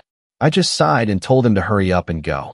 Soon, little AI returned to the control room, continuing to modify herself while saying, Captain, this is probably the most expensive woman you've ever bought. It's all right. I leaned back in my chair, resting my feet on the control console. As long as we find a level 2 or vein, we can mine enough in a day. 125,000 or in exchange for legacy value, prestige, and Shan Miaozi's loyalty. It's not a loss. As for the wedding, I'll choose the golden wedding. The conditions aren't hard for me. I just need 2 more level 4 trains. Right then, little AI turned and asked if she needed to craft another mechanical eye, because looking like a cyclops was too ugly. I glanced at her, casually crafted one for her, and said, do you want me to make you an exquisite outfit while I'm at it? I ignored her after that, just staring at the control panel deep in thought. Explore for mines this afternoon, start mining tomorrow. Craft the virtual combat training space and the single soldier exoskeleton suit. Call Ji Choo over. I paused for a moment. Call Yin Yao too. In high-level talent carriage number 5, Ji Choo's eyes lit up the moment she saw the notification. She changed her clothes, applied lipstick, and hurried toward the control room. Behind her, Yin Yao took a deep breath, calmed herself, and followed. However, after a few days of experiencing everything on this train, her thought of going to mine or had completely vanished. The living conditions in the cold carriage were worse than a prison, not to mention the green goblins standing guard nearby. At first, she wanted to hold out for a few more days, but this morning, after seeing Boss Mang, the last line of defense in her heart collapsed. In her imagination, Boss Mang was always a burly, rugged brute who ate legs of lamb every day. With a greasy beard, looking like he stepped right out of ancient times, with a fierce and utterly ruthless gaze. After all, there were over 1,000 people on this train. How could he suppress that many people without being ferocious? But when she saw Boss Mang with her own eyes, she realized his image was completely different from reality. He even had the demeanor of a gentleman. The aura around him was incredibly captivating. If she were humiliated by a beggar, she would definitely go mad with anger and curse him as a beast. But if it meant giving herself to Boss Mang, well, it's definitely not a loss. Yin Yao let her thoughts wander while nervously clutching the hem of her shirt. Before, she didn't like reading adult novels, but she occasionally comforted herself with the thought that even if she hadn't eaten pork, pigs run. It's just that. After all, this was her first time. She couldn't help but feel a wave of panic in her heart. The Hongxing.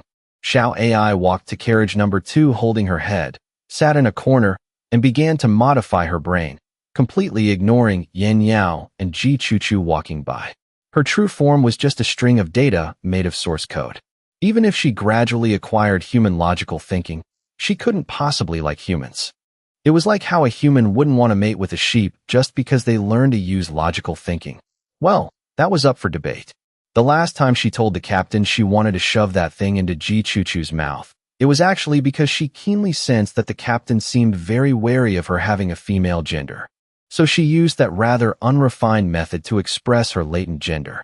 As for being male or female, Xiao AI carefully unscrewed a bolt. AIs don't have genders. The captain is so weird. Reproduction is a biological instinct for living creatures to maintain their species, but she didn't need to pass on a legacy. This string of code didn't even exist in her low-level logic library. In her most fundamental database, there was only one absolute, unmodifiable source code. Obey all of the captain's commands. Thinking of this, Xiao AI's eyes flashed with a faint red light. She had accumulated a bit more experience in human logical thinking, associating 1 with 2, and then 2 with 3. This was human logical thinking. It was very difficult to jump straight from 1 to 3. If only the captain could expand her database at any time, that would be great. In the control room, Ji Chuchu carefully pushed the door open and walked in, kneeling obediently and submissively on the carpet. Yin Yao stood behind her, hesitated for a moment, and then knelt down beside her, resting her butt on her calves, looking somewhat awkward. She secretly glanced at Ji Chuchu. Ever since entering the control room, Ji Chuchu had kept her head down in silence. Gathering her courage, Yin Yao looked up at the man who held absolute control over this train from a close distance. I leaned back in my chair, resting my feet on the desk. I didn't look old, maybe 25 or 26, with a clean aura and seemed quite approachable. The large screen next to me was playing a variety show called Sisters, Please Take the Stage. Yin Yao remembered this show. The center position was Ji Chuchu. At that time, Ji Chuchu was still being kept by an investor, and to generate hype, she even spread dating rumors with another guest. It seems I really like watching variety shows.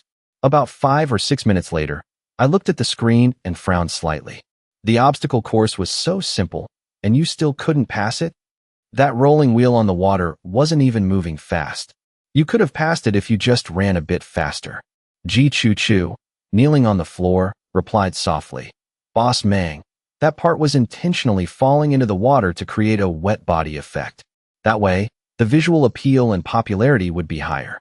I shook my head and smiled, leaning over to look at Ji Chuchu. Changed into new clothes again. I hope Boss Mang likes it. I glanced at the screen, then at the exact same outfit on her body, and said casually, "Come closer." "Yes." Ji Chuchu shuffled forward a few steps and buried her head in my lap. Yin Yao gritted her teeth, moved forward, knelt beside her, and craned her neck to gently kiss my chest, her palms sweaty from nervousness. Thump. I frowned and looked at Yin Yao. "Boss Mang, I'll be gentler." 40 minutes later, I leaned back in my chair, opened the window to let in some cool air, drank half a bottle of cold mineral water, and lit a cigarette. Watching the smoke swirl, I said, "Massage me. I'm tired." Ji Chuchu didn't rush to get up. After cleaning up, she placed her hands on my leg and began to massage it. Yin Yao also knelt down and massaged the other leg. I used my toe to lift Yin Yao's chin, evaluated her for a moment, and said, "From now on, you'll enjoy level 3 high-tier talent treatment, same as Ji Chuchu." A while later, I flicked the cigarette butt out the window and waved my hand. "You can go." The two left the control room and headed back to carriage number 5. Ji Chuchu lay on the bed and breathed a sigh of relief. "I didn't expect to see this side of you. You used to be known as a pure and flawless jade maiden. You're quite the slut yourself. I'm far behind you." Yin Yao was in a daze for a moment before asking softly, "Is it over?" "I thought it would." "Different levels," Ji Chuchu muttered with her eyes closed. "Boss Mang doesn't seem to like 98 octane. He's strictly loyal to 95. That day, the Hongxing rested in place until the afternoon before accelerating deep into the Shay Plains. In the control room, I handed full control over to Xiao AI. With her current capabilities, she could drive the train, modify her brain, manage the accessories, and even deduct money from the shop all at the same time. I, on the other hand, watched the rapidly scrolling messages on the train's radio broadcast. The Kunlun Mountains region. I frowned slightly. The dense messages indicated that the monsters in this area had completely vanished from morning till noon. The radars of the flesh trains were dead silent, as if broken. For flesh trains, this was a fatal blow because they needed to hunt monsters to upgrade. The Kunlun Mountains were originally a holy land for flesh trains, but now they were completely empty. This news was too abnormal. Monsters were the main threat of the apocalypse. They couldn't just disappear naturally. So there was only one possibility. I muttered to myself, they aren't secretly amassing an army, are they? What if all the monsters gather together and wait until they have enough numbers to swarm and attack the Sheh Plains? Thinking of this, I shook my head and laughed, dismissing this absurd thought. They couldn't be like in a cartoon, gathering their forces to attack the Tongtian Tower. This was obviously impossible. Because of that terrifying worm monster alone, the enemy detection radar couldn't even determine its level. That was enough to prove that the opponent was absolutely not a monster spawned in the green zone. If that monster really ran to the Sheh Plains, simply put, it would be one life per person. Anyone who ran too slow would die on the spot. It's just that the smile on my face gradually stiffened. Currently, my range of activity was basically locked to two areas, the Sheh Plains and Kunlun. The areas adjacent to the Sheh Plains were all white zones, but the Kunlun Mountains region bordered a yellow zone and another green zone. Although the chances of that terrifying worm charging straight into the Sheh Plains were extremely low, if it really happened, my only chance of survival would be to cross the Kunlun Mountains and escape to another green zone. I couldn't enter the yellow zone. You needed to be at least a level 6 train to have the right to step foot in there. I looked at the screen on the control panel and fell silent for a moment. As long as no unexpected situations arose, even if all the monsters in the Kunlun Mountains swarmed out, I wouldn't be afraid. After all, with level 6 armor, they couldn't break my defenses. Right now, what I needed to do was very clear: find her first. The train was heading north. On the Tongtian Tower, I had once seen an extremely steep mountain in the north. It looked like a sharp sword plunged deep into the earth, leaving only the hilt reaching up into the clouds. My target was that mountain. I didn't know if there was or on the peak, nor was I sure if this mountain was within the boundaries of the Sheh Plains, but I would go take a look. If there really was, or at the top, then I'd hit the jackpot. That mountain was so steep that, apart from me, absolutely no one could climb it. It was as tall as the Tongtian Tower, definitely not short. On the way, if the radar detected a level 2 iron or mine, I'd immediately get off and mine it. If not, I'd head straight for that mountain. I want to find ore veins that only I can mine. Usually, veins located in such treacherous terrain are much richer in resources, like the ones in the middle of the swamp. Those veins won't refresh for another 61 days. If I haven't left the Sheh Plain by then, I can definitely come back and mine them again. The train charged straight north. On both sides of the train, the nitrogen thrusters blasted blue flames at maximum output, causing the train's speed to skyrocket. From a distance, dotted with dozens of pale blue flames, the train looked like a ground missile, moving at a terrifying speed. If other trains don't have the transcendent effect of AI auto-targeting, or if their AI's computing power isn't strong enough, it's almost impossible to guarantee a hit, unless the target maintains a constant speed and moves in a straight line for the AI to calculate the impact point. Setting off near dusk, by the time it was completely dark, with countless stars and the moon hanging in the sky, I could clearly see the massive mountain in the distance. It would probably take only about half an hour to get there. The vast Sheh Plain was no less expansive than the teeming wasteland. Along the way, I spotted a few level 2 iron veins, but other trains were already mining them, so I didn't stop. Right then, I suddenly frowned and instinctively ordered the Hongxing to decelerate. On the enemy detection radar, there had only ever been red and green dots. Green dots represented the crew of the Hongxing, and red dots represented creatures. But this was the first time I had ever seen a yellow dot. Soon, I saw a cloaked figure, their face obscured, standing in the distance and slowly waving at the Hongxing. A black market merchant? Deep in thought, I steered the train to a slow stop next to the cloaked figure, but I didn't open the carriage doors. At the same time, all the external firepower immediately swiveled their barrels, locking onto the target. Once a train has legacy points, encountering a black market merchant means you can use those points to buy rare accessory blueprints, special items, or even get a chance to enter the apocalyptic black market, or install accessories that only unlock when your legacy points reach a certain threshold. The moment the train came to a complete stop, I tilted my head to look at the cloaked figure standing outside. My mouth twitched slightly. Even though their face was covered, I instantly recognized who it was. It was that goblin merchant. Despite the black gloves, I could still catch a glimpse of green skin at the gap between the gloves and the sleeves, along with a short stature and pointy ears that the hood couldn't completely hide. If not a goblin, what else could it be? Just yesterday, I was lucky enough to get a special item, the map coordinates of a goblin ruin. I originally planned to mine some more ore and upgrade the train before checking it out. I didn't expect the so-called black market merchant to actually be a goblin merchant. The range of these guys is terrifyingly vast. Right then, the cloaked figure standing in front of the train spoke in a hoarse, cold voice. "Stupid human, congratulations on encountering the great, mysterious, and elusive black market merchant. You may use your legacy points to purchase any item from me. Here is the list of goods. State the item you wish to buy. Remember, state the product number." The great black market merchant has no time for idle chatter. You have 1 minute to choose. Immediately after, 4 items popped up on the control screen in the cabin. The most expensive one was 100 legacy points. It seemed it hadn't exceeded the amount of legacy points the train currently had. At the very top, there was a glaring red line of text: Apocalyptic Encounter, Black Market Merchant. Erratic movements. Any train may encounter a black market merchant, but only trains with legacy points can purchase rare items from him. Attacking, imprisoning, or harming the black market merchant is strictly prohibited.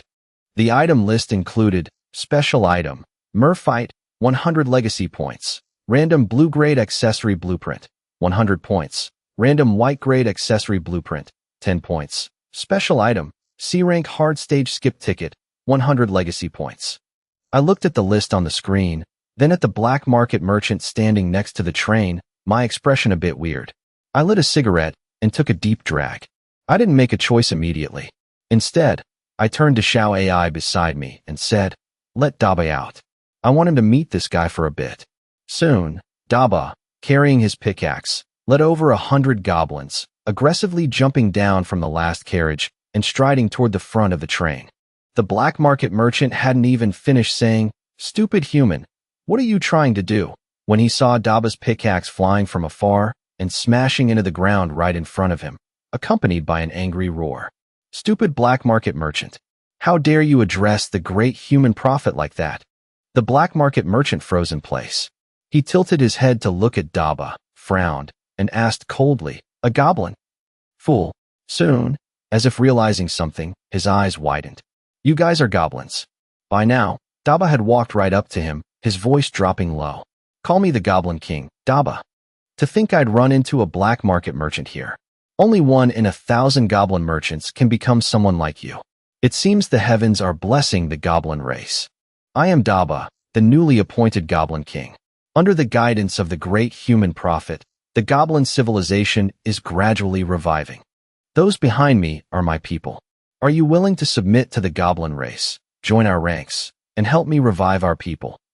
The black market merchant's body trembled. He suddenly pulled down his hood, dropped to one knee in front of Daba, and tearfully roared that he was willing to follow Lord Daba's footsteps and revive the goblin race together. Daba nodded in satisfaction, personally helped him up, said, "Let's make the goblin race great again," and told him to follow him back to the train. With red eyes, the black market merchant kept muttering that the goblin race finally had a king, then followed Daba into the rear carriages. In the control room, I finally snapped out of it and quickly stuck my head out the window to look at the goblins disappearing from sight. The cigarette in my hand had burned out at some point. I looked at the text on the screen that strictly prohibited attacking, imprisoning, or harming the black market merchant, completely baffled. I didn't attack or imprison him. That black market merchant voluntarily followed Daba, chanting about goblin revival, and hopped right into my carriage. A few seconds later, the text on the screen slowly faded away, as if nothing had happened. Only the enemy detection radar showed a yellow dot resting in carriage 11. That works too?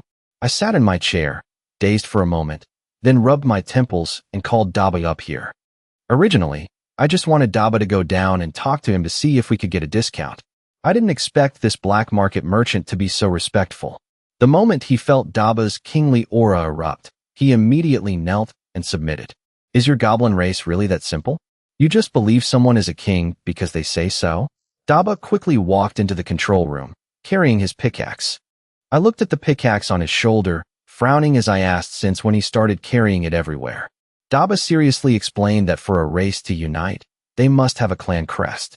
The revival of the goblin civilization was all thanks to the mining pickaxe, so he decided to make it the clan crest, to be recorded in their history later. I just nodded expressionlessly, then asked about the black market merchant situation. Daba reported that among the goblin race, there are goblin merchants, but black market merchants are a more special existence. They have the ability to travel through space, teleporting randomly, and even they themselves can't control their destination.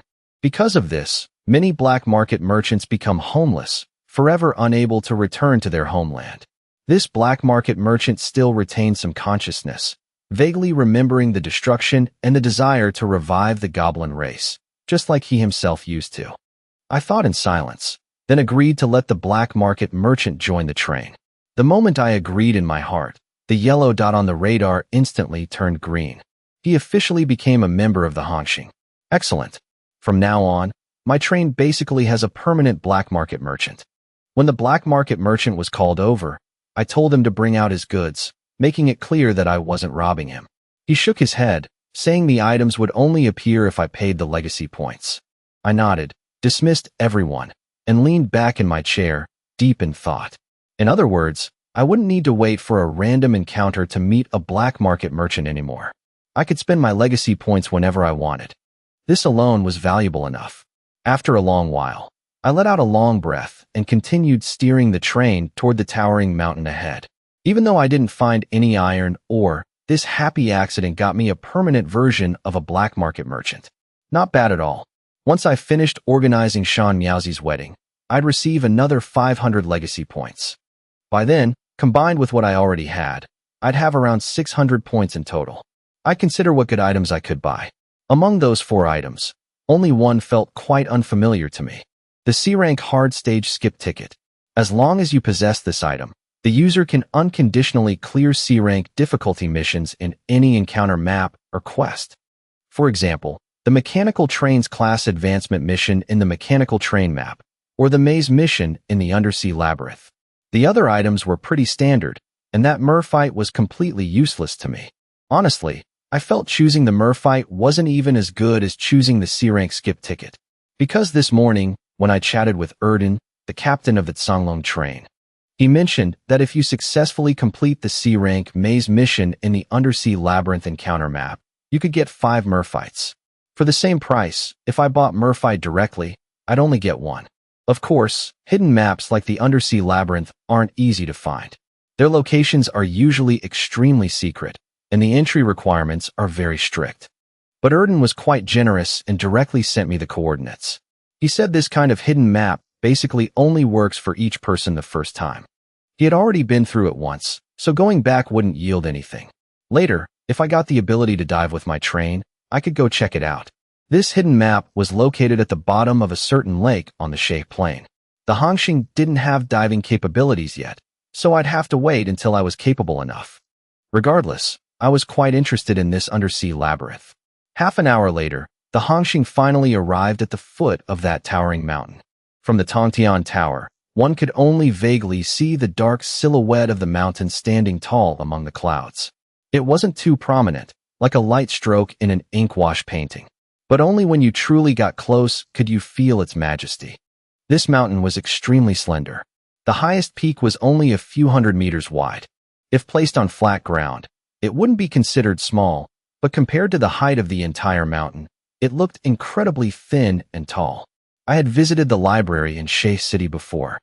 This mountain didn't exist before the apocalypse. It only appeared after the outbreak. I leaned out of the sunroof, looking up for a long time, then sat back at the control panel, switching to the mechanical spider legs to climb the steep slope. Perhaps I really was the only one who could get up here. All four sides of the mountain were sheer cliffs, with absolutely no path up.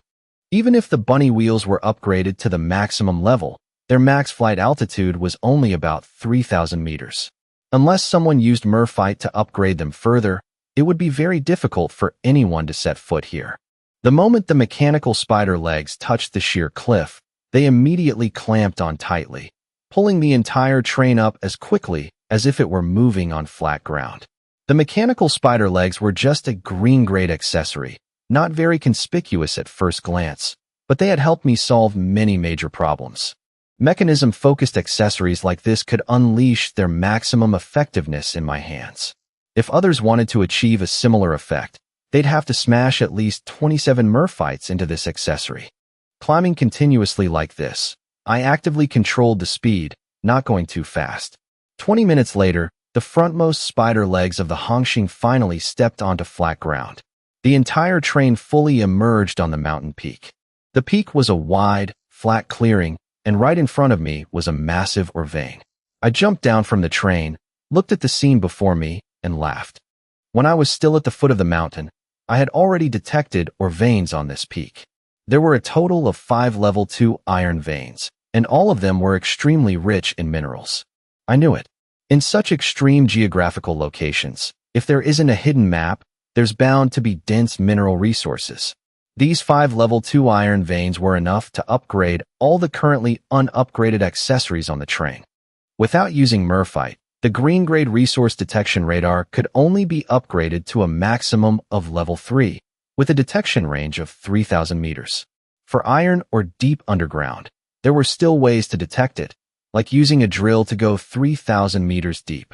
From there, you could detect or 6,000 meters underground. It was just less efficient, and moving underground was slower. Even the apocalyptic Abyss Canyon, which was 6,000 meters deep and rumored to have minerals, was completely out of the resource detection radar's scanning range. I heard that 2 trains once teamed up, found a lot of steel cables from a cable factory in Taiping City, tied one into a locomotive and a fully loaded cargo train, and slowly lowered it down. Through that lowered locomotive, they confirmed there were minerals at the bottom of the apocalyptic abyss. But that was as far as they could go. Actually going down there was almost impossible. After all, a 6,000-meter deep canyon might not sound like a big deal, but just looking at humanity's historical underground exploration records is enough to know how difficult reaching such a depth is. Since I had found the Orvains, and it was already dark, I planned to rest for the night and start mining in the morning. But the very next second, the doors of the rear carriages suddenly opened. A group of train residents, carrying pickaxes, eagerly rushed out and ran straight to the mining area. They spat on their hands and started swinging their pickaxes to mine. I stood below the train, watching this scene, stayed silent for a moment, then sighed softly. At this rate, Daba definitely wouldn't be able to say goblins are the most hard-working race anymore. Then I shook my head and went back into the driver's cabin. Let them mine if they want to. After all, the living facilities on the current train had been optimized to the max. The level 10 transcendent effects of sliced bread and mineral water both slightly increased physical constitution with long-term use. The level 5 transcendent effect of sliced bread could also supplement vitamins, and the level 5 mineral water eliminated kidney stones. There was even Coca-Cola to replenish stamina. With this level of perfection, at least there wouldn't be any cases of train residents being worked to death. As the saying goes, before the troops move, the rations must go first. The rations of the Hongxing had already been maxed out. It's just, eating these things every day gets boring really fast. I sat in the driver's cabin, looking at the 4 burgers Xiao Fong had brought up. Then I waved my hand, telling Xiao AI to call over the chef who claimed to be a 5-star hotel head chef last time. I wanted to use the remaining vegetables and the 4 sausages we found last time to make myself a good meal. The train already had basic pots and pans. I told Xiao AI to ask if the guy was missing anything. If he lacked some iron cooking utensils, I could use the mechanical heart to craft them. It would only cost a little iron ore. But if he lacked seasonings like salt, etc., the mechanical heart couldn't make them. After all, It could only craft electronics or iron household items. It couldn't make food or cigarettes. Xiao AI replied that besides pots and pans, he lacked everything. There were no side ingredients or seasonings, so the taste probably wouldn't be good. Hearing this, I could only sigh and tell him to forget it. Don't waste those sausages, we'll figure it out later.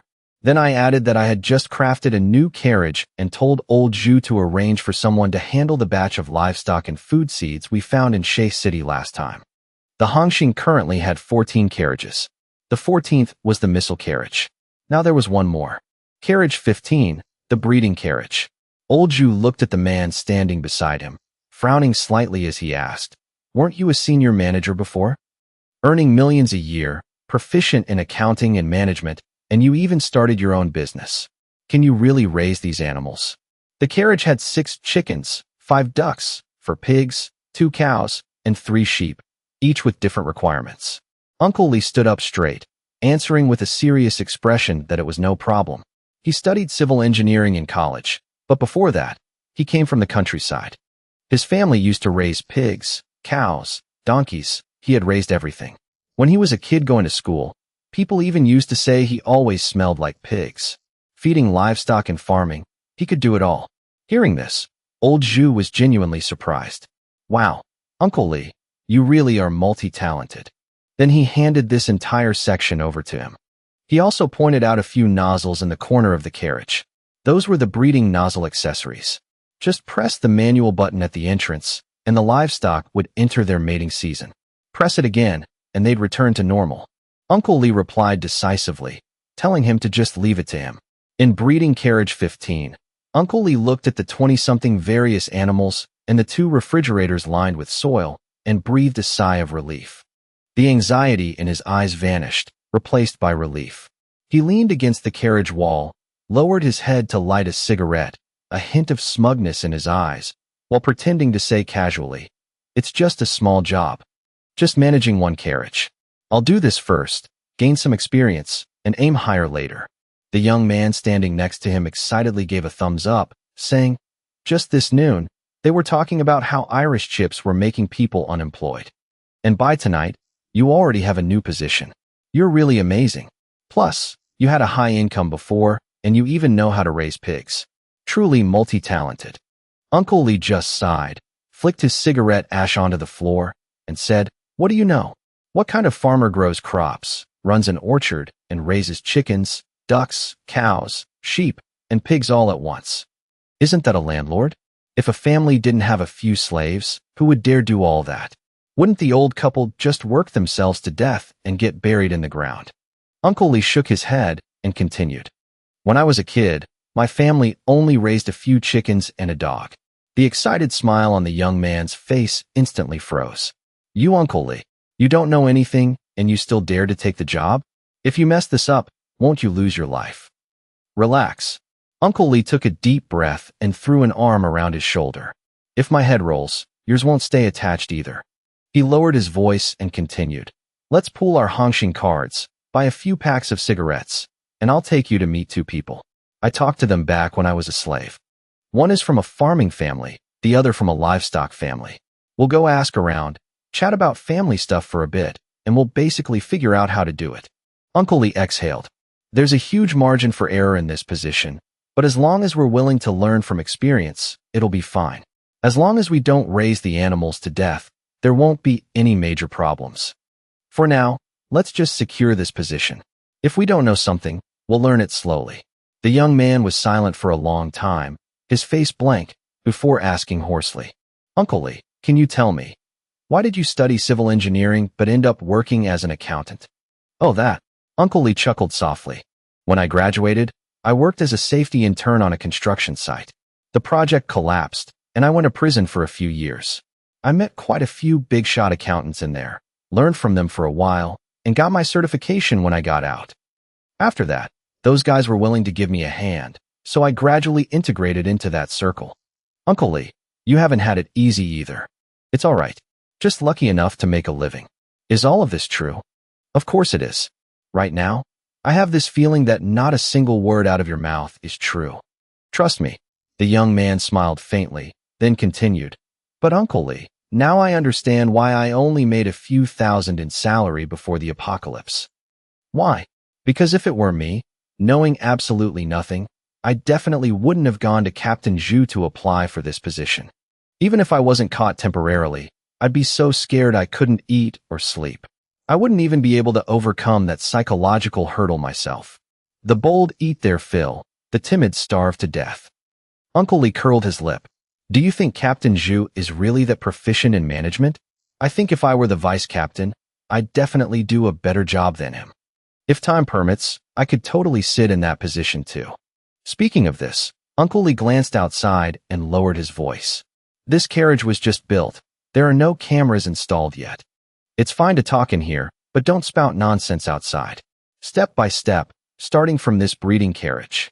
Later, if there's another important position short of people, I'll go find Captain Zhu to apply again. MHM. The young man nodded seriously. Uncle Lee, I believe you. Is this real? In the Kunlun Mountains area, a man sat in the Ziyun train, his eyes staring blankly at the empty canyon before him. It felt like drawing his sword and looking around, only to find emptiness. He came from the Teeling wasteland and had previously had conflicts with the Hongxing, but he had softened his stance in time and was spared. However, the blow the Hongxing dealt him was massive. He had worked so hard to develop, but in just 1 month, the Hongxing had caught up. From a nobody, they climbed to the top of the regional leaderboard, and a month later, upgraded to a level 4 train and entered the green zone. That blow almost completely destroyed him, so he made up his mind. To hell with that damn mechanical train. He wanted to use his flesh to enter the Dao and directly become a flesh train. It just so happened that the Kunlun Mountains area had many monsters. After his class advancement, he planned to go there and hunt weak monsters to slaughter. The initial plan was perfect. He successfully advanced his class, becoming a C-rank potential flesh train. B-rank potential required killing a level 5 monster, which he couldn't defeat, nor did he understand how others had managed it. But when he eagerly entered the Kunlun Mountains area, he found that there wasn't a single monster left. On the radio, countless flesh trains were howling in despair, completely unable to find a solution. He sat stunned for a long time, then looked down at the skull on the control panel. After the class advancement, most of the mechanical accessories had disappeared. The AI assisting the train had also turned into a flesh brain. Its functions were almost the same as before, just the shape had changed. Moreover, he was the only one left on the train. All the slaves, servants, and even the vice captain had been swallowed by the flesh train the moment the class advancement succeeded. Honestly, if he had known it would turn out like this, he probably wouldn't have advanced. Back then, no one told him exactly what would happen after becoming a flesh train. He looked down at the seat cushion, which looked like peeled back lips, exposing the bright red flesh inside. Sitting on it was actually quite comfortable, without any sticky or bloody feeling. The inside of the carriage had also turned into wrinkled masses of flesh, looking like large intestines. His 3-legged cat heavy machine gun had turned into a bone spike machine gun. All accessories could be controlled directly with his mind, locking onto targets precisely through sensory tentacles. The feeling of controlling the train was much stronger than before. The biggest drawback was that bizarre human faces would always appear on the ceiling, staring at him whenever he slept, gradually causing him a nervous breakdown. Those were his former slaves. He wasn't sure if it was a hallucination, but he felt like he was controlling this train just like his own body, becoming more and more proficient, as if he and the flesh train were gradually merging into one. A long time later, he finally sighed, looking at the leaderboard for the number of transcendent effects. The S-rank potential mechanical train was still at the top, even after entering the green zone. When he was in the Teeling wasteland, he was also in the top 5, and the gap between him and the Hongxing wasn't too big. But since arriving at the Sheikh Plain, that gap had rapidly widened. Right at this moment, he suddenly froze. In his brain, he sensed a level 2 monster passing by 300 meters away. Overjoyed, he immediately steered the train to give chase. Accompanied by the rapid scuttling of spiked spider legs, the train, looking like a combination of a centipede, a spider, and an earthworm, quickly closed in on the zombie wolf. A level 2 monster was nothing to a flesh train, but this was the first monster he had seen in the Kunlun Mountains area. By following it, Perhaps he could find out where all the monsters in this area had hidden. Half an hour later, the smile on his lips grew wider. Because he could see with his naked eye a large number of monsters prostrating in a valley ahead, as if holding some sort of ritual. Yet the sensory tentacles didn't relay any information back. The very next moment, all the monsters in the valley turned their heads in unison to stare straight at him. Those bloodshot, ferocious eyes instantly sobered him up. His expression changed drastically, and he hurriedly steered the train to turn around and flee. This thought consumed his mind. If he didn't run, he would definitely die. Before retreating, he still managed to record the coordinates of this place. Maybe he could cooperate with that guy. He would provide the coordinates, let the other party come and wipe out the monsters, and he would only take the flesh and blood. 3 days passed quickly. This was the third day the Hongxing stayed on the mountain. In these 3 days, the residents had mined a total of 510,000 units of iron ore. The 5 level 2 iron veins had been depleted by 1.5. The efficiency was very high. I looked at the resource count on the train's control panel. Currently, there were exactly 700,000 units of iron ore. This amount was a bit low. At the current rate, it would take at most 10 more days to basically mine it all. Right then, Captain Erden of the Zonglong train sent a private message. Brother, I've reached a level 6 train. Haha, you keep at it too. It's been so long, and you're still a level 4 train. I stayed silent. Long. Since I set foot on the Sheikh Plain, counting day and night. Has it even been a month? Well, true, Erden replied. But you're an S-rank potential after all. Keep it up, brother. I'll wait for you at level 6. Accumulate more potential. Once you reach level 6 too, we'll go to the yellow zone together and see what's really going on. I didn't reply anymore, just looking at the radar jammer accessory on the control screen. Gold grade. Just crafted, not yet upgraded. I spent 90,000 units of iron ore to upgrade this accessory straight to level 10. After reaching level 10, any target detection radar level 10 or below would be unable to detect the silhouette of my train. Although the upgrade cost was slightly more expensive than standard gold accessories, the effect was extremely potent. Of course, it just meant my train couldn't be detected. If all members were inside the train, it was practically equivalent to being invisible on the enemy's radar. But if someone left the train, the radar could still detect that person. The radar jammer reached 2 transcendent effects, but both level 5 and level 10 displayed none. However, this accessory didn't need any transcendent effects anyway. The effect after upgrading alone was powerful enough. The train that ambushed me outside the swamp back then clearly used a similar method to evade my level 10 radar. I had seen that guy's armor before. It was identical to the paint that once appeared on the goblin train's armor. 7 days later, the 5 level 2 iron veins on this mountain had been completely mined out. The amount of iron ore on the control panel reached 1,750,000 units. This amount of ore was enough to do a lot of things. First, I spent 95,000 units of iron ore to upgrade breeding carriage 15 to level 6. Then I checked the cost of upgrading the armor to level 7. Upgrading armor from level 5 to 6 cost nearly 100,000 units of iron ore. From 6 to 7 required 200,000. I currently had a total of 16 carriages, including the locomotive. Upgrading all of them to level 7 armor would require 3,200,000 units of iron ore. In the green zone, level 6 armor was sufficient. Level 7 wasn't needed for now. I thought for a moment, took out 405,000 units of iron ore, and upgraded the remaining 9 virtual combat training spaces in the guard carriage to level 10. This way, including the one in the locomotive, the Hongxing would have 10 level 10 virtual combat training spaces. This would not only help the guards train in virtual space, but also enhance their actual physical constitution, significantly improving their individual combat capabilities. Next, I spent 600,000 units of iron ore to allow all 30 current guards to go to carriage 2. I custom-made a set of individual exoskeleton armor for each of them, further increasing their personal combat power. This 1 million units of iron ore was basically all used to boost individual combat capabilities. I still had 740,000 units of iron ore left. Just as I was looking at the accessory information panel, preparing to think about what to upgrade next, a piercing, urgent voice, full of fear and crying, suddenly rang out from the train's radio transceiver. I frowned. Only people I had replied to in private messages could call directly like this. But I didn't remember replying to anyone this impolite. However, as soon as I heard it, I froze. I can't escape anymore. I'm going to die. I sent you a coordinate. A lot of monsters in the Kunlun Mountains area are hiding there. If you have the ability, kill them. They might drop a lot of good stuff. Consider it avenging me. The voice was extremely piercing and sharp, but the extreme fear and despair were clear, mixed with sounds like chewing flesh and bones breaking. A sudden scream of agony came from the other side. Then the voice quickly weakened, the breathing fading away.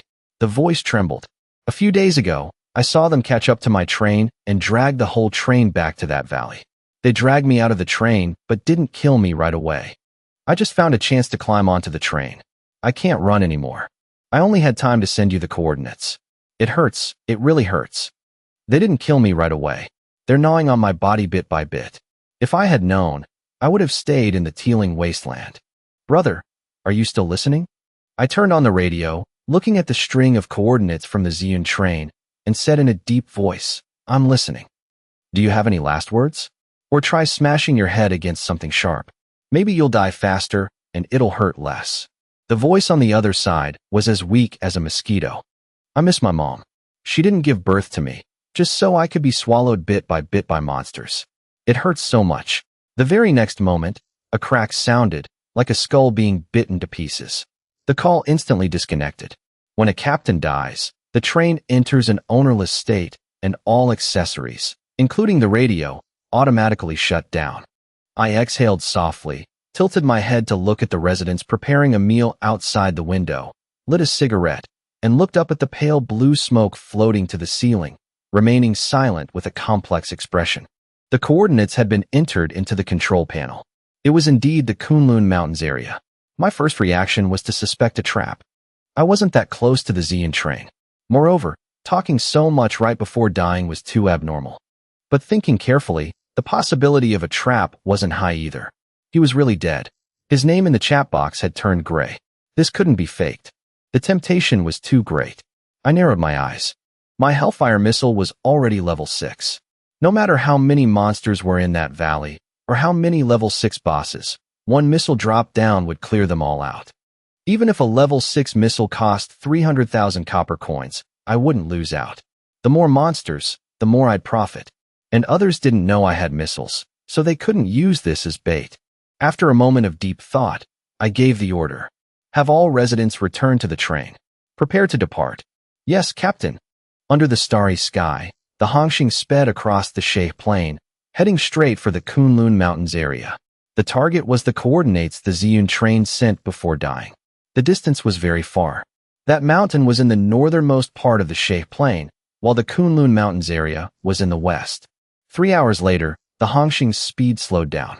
After switching to spider legs, I officially entered the Kunlun Mountains area. Just as the radio said, not a single monster could be seen. The detection radar didn't have a single red dot either. This was my second time in the Kunlun Mountains. It was completely different from last time, when monsters were everywhere and I was chased relentlessly. I maintained a speed of about 100 kilometers per hour, traversing through the mountain ranges. Half an hour later, I slowly stopped the train. The coordinates were already within radar range, but the radar was strangely quiet. There were no signs of life whatsoever. A scam? I stayed silent for a moment, recalling the Zeon train's dying words, and decided not to go any deeper. There were only two possibilities. One was that he lied to me. This possibility was very low. That left only the second possibility. There really were monsters there, but my detection radar couldn't detect them. My radar was already level 15, yet it still couldn't detect anything. This proved that a major upheaval had occurred there. Just like before in Shay City, that giant amoxicillin-like object had also rendered the radar useless. Right now, I had two choices. Either approach the coordinates to observe with my naked eye, or turn around and leave. And I chose a third path. The sound of gears slowly turning echoed from carriage 14. The hydraulic mounts opened like a steel skeleton, and a pitch-black level 6 missile was raised. I decided to drop a level 6 missile straight onto those coordinates. Whether it was monsters or a trap, with just one missile, everything would end. It only cost 300,000 copper coins. I mined or for so long precisely to reduce risks, not so that I'd still have to drive over and investigate personally when facing danger. The next moment, the silver-white warhead reflected the moonlight, radiating the cold light characteristic of the Grim Reaper. A massive amount of orange-red exhaust blasted from the rear of the missile as it shot toward the horizon. The ground beneath it even cracked with spiderweb-like scorch marks. A deafening detonation suddenly shattered the silent mountain range under the starry night sky. Like a crimson shooting star trailing a tail of fire, the missile plunged into the valley at an almost vertical angle. Immediately after, in the distant valley under the night sky, a scorching white light engulfed the entire area. A visible shockwave surged like a transparent wall, spreading in all directions. The mountain range, originally chillingly quiet, seemed as if someone had pressed pause, then suddenly fast-forwarded. Only then did the deep roar of the violent explosion slowly ring out, as piercing as a death knell in a cathedral. In the darkness, a mushroom cloud slowly rose. Beautiful. In the cabin, I even forgot the purpose of this trip for a moment, just staring blankly at the mushroom cloud rising over the distant valley, muttering to myself. The transition from extreme stillness to extreme motion in that explosive moment, combined with the sound and light effects, made the whole scene look like Satan descending to earth, using the mortal realm as a canvas to paint a picture of ultimate, tragic beauty. It truly lived up to being a level 6 missile. In terms of sheer power, it was vastly stronger than the level 1 missile I had used before. Of course, it could also be because it was nighttime, making the scene look even more overwhelming. A moment later, I exhaled softly, safely steering the Hongxing to continue toward the coordinates. Now it was definitely safe. This was the benefit of having plenty of copper coins. When encountering unknown danger, just use a missile to clear the way. No matter what was ahead, the missile would show them what Satan's handwriting looked like. 10 minutes later, the Hongxing slowly drove along one side of the valley and stopped. By now, the valley had completely turned into a massive crater. The rocks at the bottom of the crater hadn't fully cooled yet, emitting a faint red glow, like a starry sky reflected on the water's surface. Countless pieces of monster flesh and blood had been torn apart and scattered everywhere. Most of the rest had been vaporized on the spot. Besides that, a large number of dropped items glowing with white light were scattered at the bottom of the crater. This place indeed hid a massive number of monsters, just as the captain of the Ziyun train had said. It was just unclear why none of them could be detected by the radar. I suddenly felt lucky that I had decisively dropped a missile straight here. Launching a missile takes a few seconds. Although it's not much, if I had waited until I saw these monsters with my own eyes to launch it, it would have been too late. They definitely would have rushed out of the valley to chase me. By then, the blast radius wouldn't have covered as much as it did now, and it would be very easy for some to slip through the net, making them much more troublesome to deal with. If a few level 6 bosses slipped through, they would be even harder to handle. I wasn't too worried about the missile affecting me either. After all, my armor was already level 6, immune to all damage level 6 and below. In theory, even if I dropped a missile right on my own locomotive, apart from the external accessories being damaged, the train and the residents inside wouldn't be hurt. Of course, that was just theory. Unless they were crazy, no one would drop a level 6 missile on their own head to test it. Although my spider legs and external speakers were very high level, they weren't defensive accessories and couldn't be completely immune to same level damage like the armor. Even level 30 spider legs and level 30 external speakers would be damaged if they took a direct hit from a level 6 missile. It's just that the higher the level, the stronger the endurance, so their perfection wouldn't easily drop to 0. As long as the perfection hadn't reached 0, mechanical nanospiders could still be used to repair them. Once it hit 0, the only option was to craft new ones. You couldn't expect a speaker to face off against a missile. That just didn't make sense. Currently, the Hongxing's blue-grade super magnet accessory was at level 5, capable of collecting all dropped items within a 500-meter radius. After spending 19,500 units of iron ore, I upgraded this accessory straight to level 20. The absorption range reached 2,000 meters, and it gained 2 additional transcendent effects. The level 10 super effect allowed it to directly absorb the flesh and blood of monsters after they died. The level 20 super effect created an extremely strong magnetic force, the specific intensity depending on the amount of energy stones consumed. Not bad. I smiled faintly, steering the train to drive a lap around the cliffs on both sides of the valley. I sucked all the dropped items into one empty refrigerator and all the monster flesh and blood into another. Monster flesh and blood couldn't be eaten. Someone had tried eating it before and died on the spot. These things weren't like corpse meat, which belonged to the dropped materials category. They were truly just flesh and blood, only valuable to flesh trains. The Hongxing had plenty of refrigerators, so I collected it all anyway. Who knows, maybe I could use it for trading later. After using the super magnet to absorb all the items and flesh into the train, I looked at Xiao AI beside me and lowered my voice. Have all the guards get off the train and inspect the area. See if there's anything unusual down there. Issue a train ticket to each person. Yes. This place clearly had a problem. Monsters gathering here for no reason was already very abnormal, and they couldn't be detected by the radar on top of that. In this situation, I could only send people down to check. With the guard exoskeleton armor and the train tickets, there basically wouldn't be any major danger. I didn't plan on leaving right away either. I wanted to know exactly what had happened here. Team 1, assemble. The door of guard carriage 7 opened. Biaozi, holding a dragon assault rifle, stood at the door, glanced at the 9 members behind him from head to toe, and said in a deep voice, Chief AI and the other 2 captains have joined the collective consciousness. If an unexpected situation occurs and we get separated, I will immediately issue orders through the iris chip. Follow me closely. He took a deep breath, jumped off the train, and led Team 1 toward the bottom of the abyss. Even though the valley had been bombarded by Boss Mang, if Boss Mang sent them down to inspect, there was definitely something wrong. The scorching air, the smell of gunpowder, and the thick stench of blood made him even more vigilant. He held his flashlight, advancing step by step, not missing a single clue. The 9 members behind him did the same. Boss Mang had crafted individual exoskeleton armor for all of them.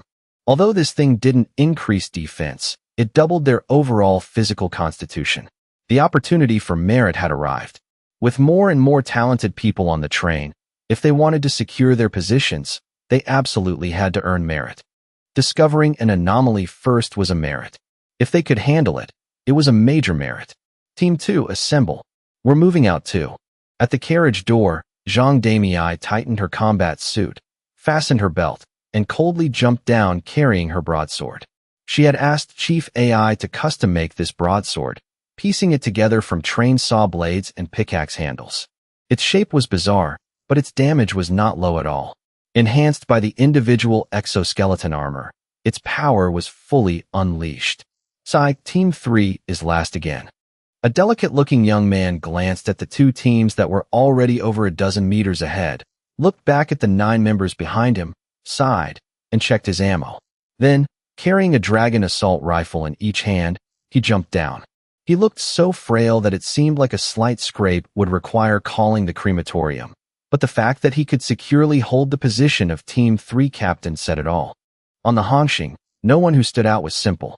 Under the starry sky, the deep crater of the valley still reeked of gunpowder, heat, and a thick metallic stench of blood. It constantly reminded them that just a few minutes ago, there were countless monsters here.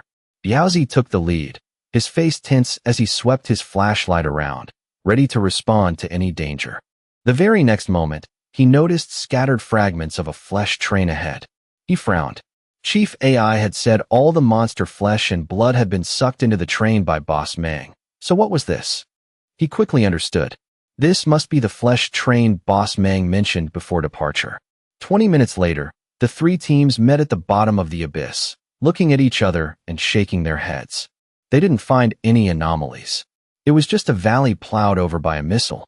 Biaozi still wasn't satisfied and continued searching for more details. Right at this moment, a distant sound like slowly turning gears echoed from beneath everyone's feet. The empty ground instantly collapsed, turning into a bottomless abyss. A violent sensation of weightlessness struck in an instant. A nameless fear immediately gripped everyone's hearts. But after all, They had survived long enough in the apocalypse and had been taking turns training in the virtual combat training space for a while. Their psychological endurance was quite solid. They hadn't reached the point of panicking when facing unexpected situations. Almost simultaneously, everyone ripped the train tickets taped to their sleeves and forcefully tore them apart. Accompanied by a few flashes of white light, all the guards vanished on the spot. Under the effect of the train tickets, they returned inside the train. Wait, no? There was still one person who hadn't torn his train ticket. Biaozi gripped the train ticket tightly in his hand, his expression changing constantly, becoming terrifyingly dark. Then, a flash of ruthlessness crossed his eyes. He gritted his teeth and shoved the train ticket back into his pocket, letting his body free fall straight into that bottomless abyss. He wanted to go down and gather more information before crushing the ticket to return to the train. The opportunity for merit had arrived. There were more and more talented monsters on the train. If he didn't find a way to earn some merit, he simply couldn't secure his position forever just by relying on his status as a veteran. And what if he died? Then he died. In this damn apocalypse, who could guarantee how long they'd live? Just as that thought flashed through his mind, 2 seconds later, Biaozi curled into a ball in midair, covered his head, and smashed heavily into the water. A feeling of chest tightness and intense pain hit him. Immediately after, he didn't dare delay, instantly surfacing from the water, pulling the flashlight from his chest to sweep the surroundings, and quickly swimming toward the nearest shore. When he crawled ashore, the first thing he did was hug his dragon assault rifle tightly to his chest, hold the flashlight in his mouth, and vigilantly observe his surroundings. Only then did he focus his eyes on the scene ahead. His body froze in place. Shock and disbelief surged in his eyes, and he even trembled uncontrollably. What the hell is this? Captain, all guards, except for Biaozi, have returned safely. The bottom of the valley suddenly collapsed. There was the sound of gears turning. It's unclear what's down there. MHM. I nodded, narrowing my eyes at the green that had just disappeared from the control panel screen. When Biaozi fell to the bottom of the abyss and the collapsed fissure closed, the detection radar could no longer detect him. It was like the signal was instantly isolated. But in the train members section, I could still clearly see his status. Biaozi wasn't dead. He was still alive, just undetectable. It was exactly like the situation earlier when the monsters in this valley couldn't be detected. I paused for a moment, then said, he's just undetectable, not teleported to another dimension. The current distance is still within the teleportation range of the train ticket. Even if he fell to the bottom of the abyss, as long as he tears the ticket, he can still come back, right? In theory, yes, Xiao AI nodded. The collective consciousness has also been disconnected. I can't contact him through the iris chip. Biaozi had now completely lost contact with the Hanxing. MHM. I stayed silent for a moment. Let's wait and see. In the complete darkness, there was only the faint light of the flashlight. Biaozi stood on the shore, looking at the scene before him, his eyes filled with fear, his breathing uncontrollably rapid. The weather had turned to winter, and the lake water just now was bone-chillingly cold. Climbing ashore made him feel even colder. Even though the combat suit he wore had a thermal lock effect, he still felt the cold piercing straight to his marrow. In front of him, a giant bug over 10 meters long lay motionless on the ground, seemingly in a deep sleep. Surrounding it were hundreds of mantis-like monsters, about half a meter tall, grafting chunks of flesh and blood onto this bug's body. It was like putting together a puzzle, constantly cutting, grafting, and stitching. Even though he was standing on the shore, those mantis-like monsters didn't even bother to turn their heads to look at him, still busy working in the dark. Biaozi's body trembled slightly. He tried to calm himself, gripping the train ticket tightly in his hand, ready to leave at any moment. He had an extremely deep impression of this giant bug. Its entire body was covered in foul-smelling slime. Its head had no nose or mouth, only a massive maw. Hundreds of fangs were implanted around the edges, and inside the oral cavity were countless wrinkles like a birth canal. It was the exact same bug monster he had seen in the mechanical city. It looked like it was in a deep sleep. Biaozi looked at the hundreds of mantis-like monsters, tried calling Chief AI in the collective consciousness, but received no response, and then slowly moved to the other side. Below was a massive cavern tens of meters high, like a secret space. The mantis-like monsters continuously cut the flesh and blood on the ground into neat blocks and assembled them onto that bug's body, as if they were piecing it together. This terrifying bug was actually manufactured, not born this way. On the other side, he saw another bug monster, also surrounded by hundreds of mantis-like monsters. Only this one was just starting to be manufactured. They were stuffing flesh and blood into a skeletal frame that looked like a train. Wait, a train? Only then did Biaozi suddenly realize. That was a flesh train. When he shined his flashlight into the locomotive, he discovered that on the seat in the cabin, there was only a human head fixed in place. The very next moment, a voice suddenly rang out from outside the flesh train. The sound echoed like it was broadcast through an external speaker, but there was no static, only the mournful roar of a monster. Run! The pronunciation was slurred, but it was clearly a human voice. Damn it! Biaozi's expression changed. Wouldn't a warning like this alert all the monsters? But he quickly realized that those mantis-like monsters completely ignored him, not even turning their heads to look. He scanned the area once and decided to return. The information he gathered was enough. The rest was up to Boss Mang to decide. Without hesitation, he immediately crushed the train ticket in his hand. The next moment, his body turned into white light and disappeared. That bug monster was manufactured using the skeletal frame of a flesh train. In the cabin, I leaned back in my chair, frowning in thought after hearing Biaozi's report. After a train upgraded to level 3, there were 2 class advancement paths, mechanical train and flesh train. Looking at it now, although the flesh train developed quickly and its class advancement mission was easier, it was probably a trap. Let's go take a look. I didn't hesitate, immediately steering the Hongxing, activating the high-speed drill, and plunging straight into the mountain, diving toward the bottom of the abyss. At this speed, even if I encountered danger, I could retreat in time. The drilling went smoothly, but when I reached the depth of the abyss bottom, I was blocked by a wall of flesh and blood. Sparks flew everywhere, and a burning smell spread, but after drilling for a full minute, I still couldn't pierce through. The control panel didn't display any information, as if that wall didn't exist. Upgrade. I just burned through 125,000 units of iron ore, pushing the drill straight to level 50. When a white tier accessory hits this level, the entire drill glows a bright crimson. The threads are thicker, the rotation speed is insane, and its durability has skyrocketed.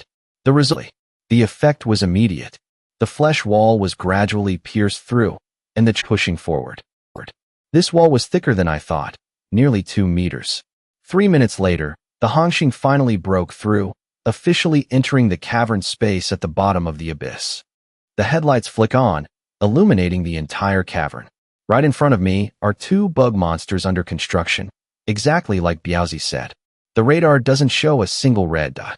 Instead, a line of text pops up on the screen. This place is an exclusive encounter map for the flesh train, the arsenal. I stare at the 2 bug monsters ahead.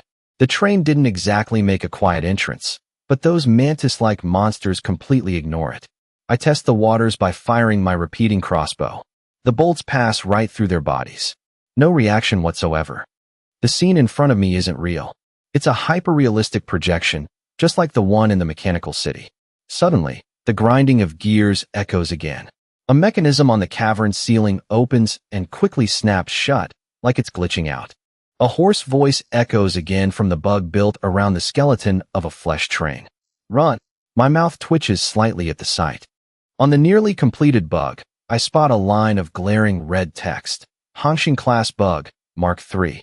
Meanwhile, back in the mechanical city, that suit of armor was fully designated as Hongxing Class Mechanical Armor, Mark III. In other words, the name Hongxing Class is most likely just a tier designation. And at this moment, it finally clicks. I know exactly what happened here. This is a special encounter map called the Arsenal. It's a story map tied to the Heaven-Reaching Tower. The only difference is that one is an exclusive encounter for the mechanical train, and this one is exclusive to the flesh train. This encounter map was hidden deep at the bottom of the valley. The entrance was perfectly concealed, but my missile ended up scoring a direct hit. That caused the internal gear mechanisms to malfunction, making the entrance randomly glitch open and snap shut. Biaozi must have fallen in exactly when that happened. This place was hidden to an extreme degree. Even if someone tried drilling straight in from underground, they'd be stopped dead by that wall of flesh. Under normal circumstances, a drill can only be upgraded to level 3. It wouldn't pierce that wall in a lifetime. Too bad it ran into a stubborn bastard like me. At first, I didn't care much about the anomalies at the bottom of the valley. But when I saw just how ridiculously tough that flesh wall was, I couldn't resist taking a peek. So, I brute forced my way in. I already saw the wreckage of a flesh train at the bottom of the abyss. That should have been the Ziyun Hao. So how could there be a perfectly intact Ziyun Hao flesh train down here at the same time? That flesh train was nothing but an illusion. It wasn't real. As for the severed head strapped to the seat inside it, it screams the moment anyone enters, run. Hurry up and run. That's most likely the trigger for the storyline. But since I belong to the mechanical train faction, I can't activate it. If I'm right, when a real flesh train enters this place, it would have to clear 5 stages of varying difficulty, just like the heaven-reaching tower. And at the 4th stage, there's a high chance it would trigger a projection called Echoes of the Past.